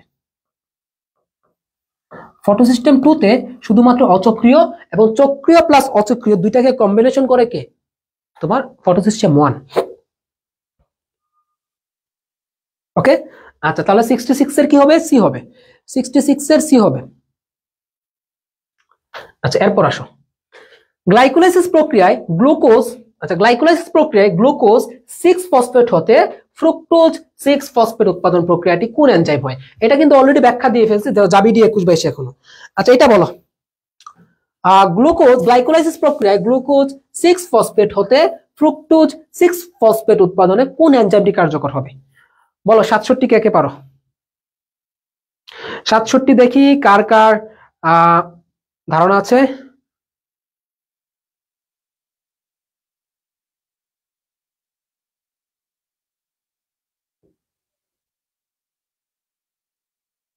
Good, very good. 67 কি হবে? ডি হবে।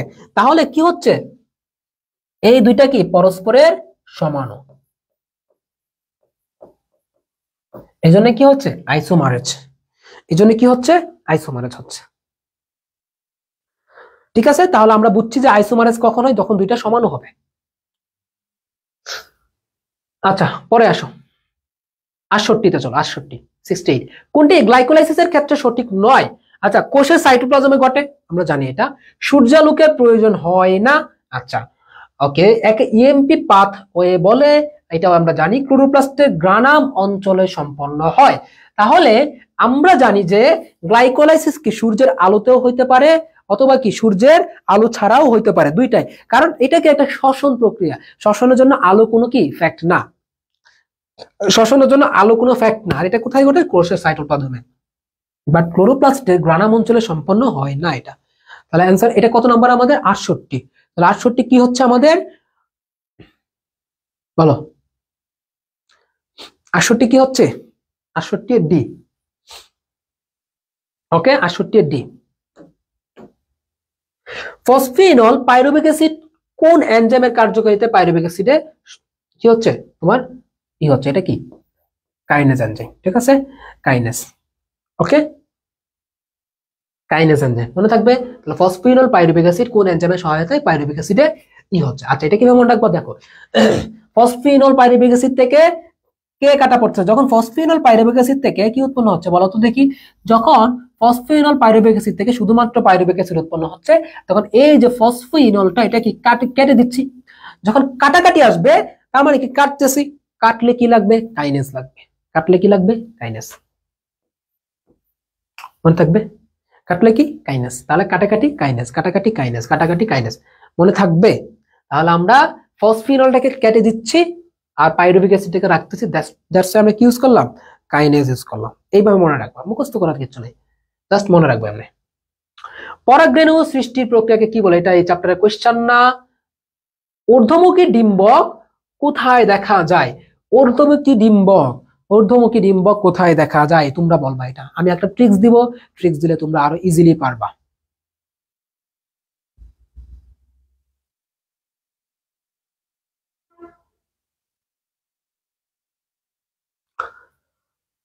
আচ্ছা, যারা একটু পাগল টাইপের, আচ্ছা বলো তো পাগলরা কি নিচে তাকায় থাকে নাকি উপরে তাকায় থাকে, এটা বলো। যারা একটু পাগলাটে স্বভাব তারা কি নিচে তাকায় চিন্তা করে নাকি এরকম উপরে তাকায় চিন্তা করে, এটা তোমরা বলো। একটু বলো তো যে পাগলরা নিচে তাকায় চিন্তা করে নাকি উপরে তাকায় চিন্তা করে, দেন আমি একটা ট্রিক্স দিব। আগে আমার এই কথাটাও আনসার দাও, যে যারা পাগল টাইপের একটু পাগলাটে স্বভাবের তারা নিচে তাকায় চিন্তা করে নাকি উপরে এমনি আকাশের দিকে তাকিয়ে চিন্তা করে, বলো একটু, বলো বলো দেখি, কেউ কেউ একজন বলো, কেউ তো একজন বলো ভাই। উপরে, মিম আক্তার উপরে, হ্যাঁ উপরে। তাহলে উপরে মানে কি ঊর্ধ্বমুখী, তাহলে ঊর্ধ্বমুখী ডিম্বক আমরা মনে রাখবো কি দিয়ে, পাগল, কি দিয়ে মনে রাখবো আমরা, পাগল দিয়ে। ওকে, আচ্ছা দেখো এই পাতে হচ্ছে কি পান, এই আরেকটা পথে হচ্ছে কি তোমার পানি মরিচ, পানি মরিচ অথবা গলতে কি মনে রাখবো আমরা, গোলমরিচ। আচ্ছা, পানি মরিচের অপর একটা নাম আছে কিন্তু বিষকাটালি। আচ্ছা, তাহলে কি হচ্ছে গোলমরিচ। ট্রিক্সটা মজার না? তাহলে পাগলরা ঊর্ধ্বমুখী হয়ে চিন্তা করে, তাহলে উপরে পাগল, পাতে পানি মরিচ, পাতে পান, বলতে হচ্ছে কি গোলমরিচ। কেমন লাগছে ট্রিক্সটা বলো, ট্রিক্সটা কেমন লেগেছে বলো, ট্রিক্সটা কেমন লেগেছে বলো।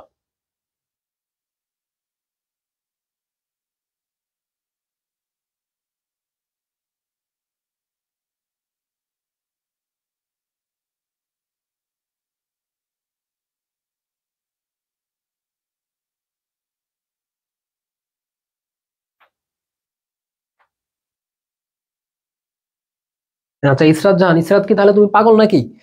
তাহলে ইসরাত মনে আমরা একজন পাগল পাইলাম তাই না, ইসরাত, ইসরাত নামের একটা পাগল পাইলাম তাই না? আচ্ছা, এটাও আমাদের এই চ্যাপ্টারের কোশ্চেন না, এটা পড়া মানে আমাদের উদ্ভিদের প্রজননের কোশ্চেন, এটা আসছে এখানে। আচ্ছা, নিম্নমুখী ডিম্বক দেখা যায় কোন উদ্ভিদে, নিম্নমুখী। আচ্ছা তুমি চিন্তা করো, তুমি যদি চিন্তা করো কিভাবে এটাকে ট্রিক্সটা দেই, আমাকে চিন্তা করে।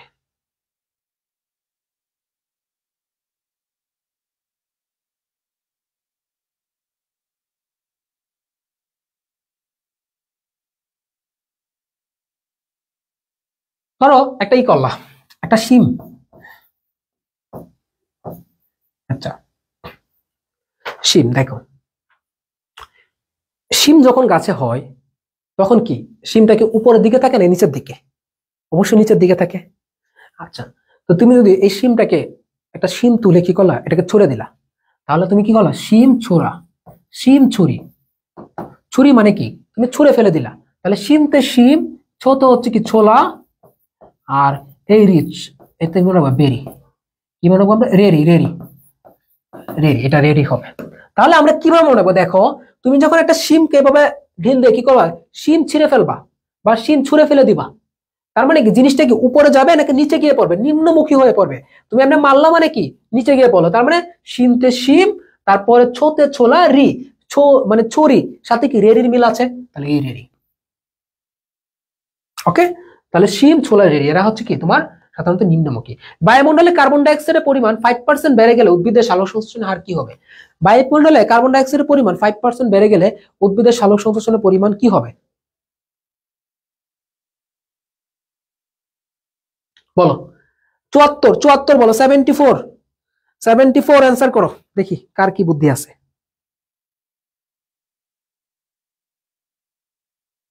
সেভেন্টি-ফোর।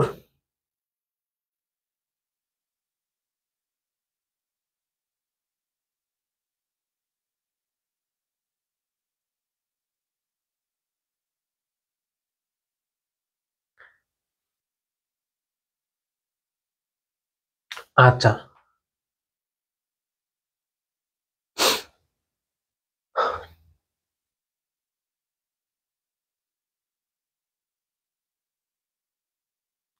কমে যাবে, এটা কমবে কমবে। দেখো কার্বন ডাই অক্সাইড যখন বাড়বে তখন কি হবে, সালোক সংশ্লেষণটা কমে যাবে, মাথায় রেখো, কারণ বেশি হলে জিনিসটা ভালো না, তখন পত্ররন্ধ্রগুলো বন্ধ হয়ে যায়। আচ্ছা, রাইবোলোজ 1,5 বিসফসফেটকে ত্রিফসফোগ্লিসারিক অ্যাসিডে কনভার্ট করে কোনটা? রাইবোলোজ 1,5 বিসফসফেটকে ত্রিফসফোগ্লিসারিক অ্যাসিডে রূপান্তর করে এনজাইমের নাম কি? রুবিস্কো। এবং এই রুবিস্কো এনজাইম হচ্ছে কি পৃথিবীর সবচাইতে গুরুত্বপূর্ণ এনজাইম। রুবিস্কো এনজাইম কি পৃথিবীর সবচেয়ে গুরুত্বপূর্ণ এনজাইম, সবচেয়ে গুরুত্বপূর্ণ এনজাইম, পৃথিবীর সবচাইতে গুরুত্বপূর্ণ এনজাইম হচ্ছে কি এই রুবিস্কো। মনে থাকবে, পৃথিবীর সবচাইতে গুরুত্বপূর্ণ এনজাইমের নাম হচ্ছে কি এই রুবিস্কো। ওকে, পরে আসো। সালোক সংশ্লেষণকারী সালফার ব্যাকটেরিয়া পানির পরিবর্তে কোনটি ব্যবহার করে? অ্যান্সার পারবা এটা?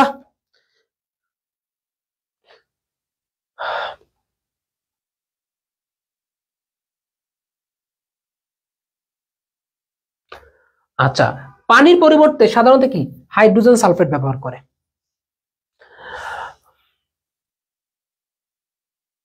ওকে, কি ব্যবহার করে? Hydrogen sulphate. ৭৭, প্রসাধনের হার হ্রাস পায় কি কারণে? মূলের পরিমাণ বেশি হলে, মূলের পরিমাণ কম হলে, মূল বিটপ অনুপাত বেশি হলে, মূল বিটপ অনুপাত কম হলে। এটা জাবিডি 19-20 আসছে, এটা একটু ট্রিকি কোয়েশ্চেন। আচ্ছা দেখো, যখন মূলের পরিমাণটা কি হবে বলো, এটা তোমরা অ্যান্সার করো, আমি তো ব্যাখ্যা দিবই, আমি ব্যাখ্যা দিব, তোমরা একটু বলো।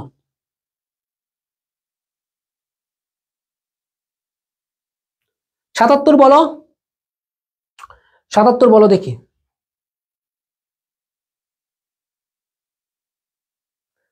77, ওকে ৭৭ বি।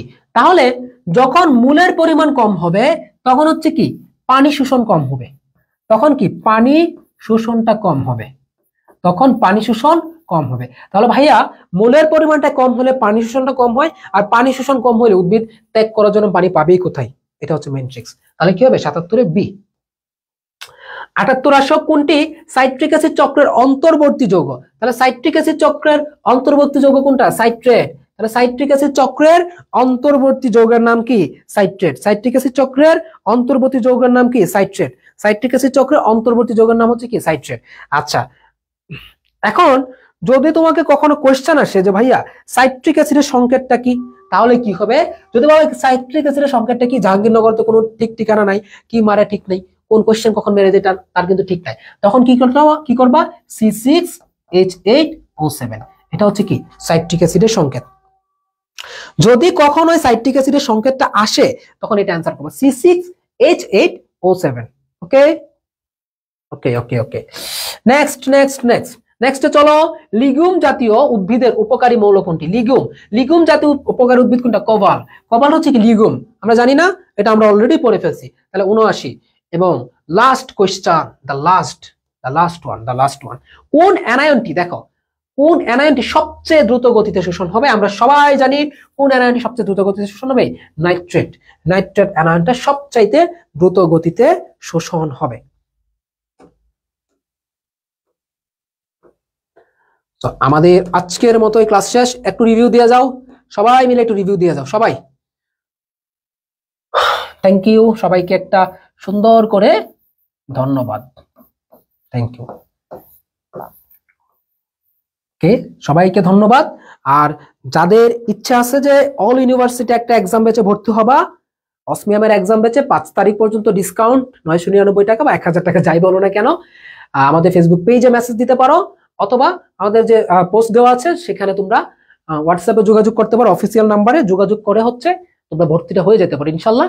সকল বিশ্ববিদ্যালয়ে যদি একটা এক্সাম ব্যাচে, তুমি যদি আলাদা আলাদা ইউনিভার্সিটির এক্সাম ব্যাচ কিনতে চাও, এক একটা জন্য 500-600 টাকা করে লাগবে।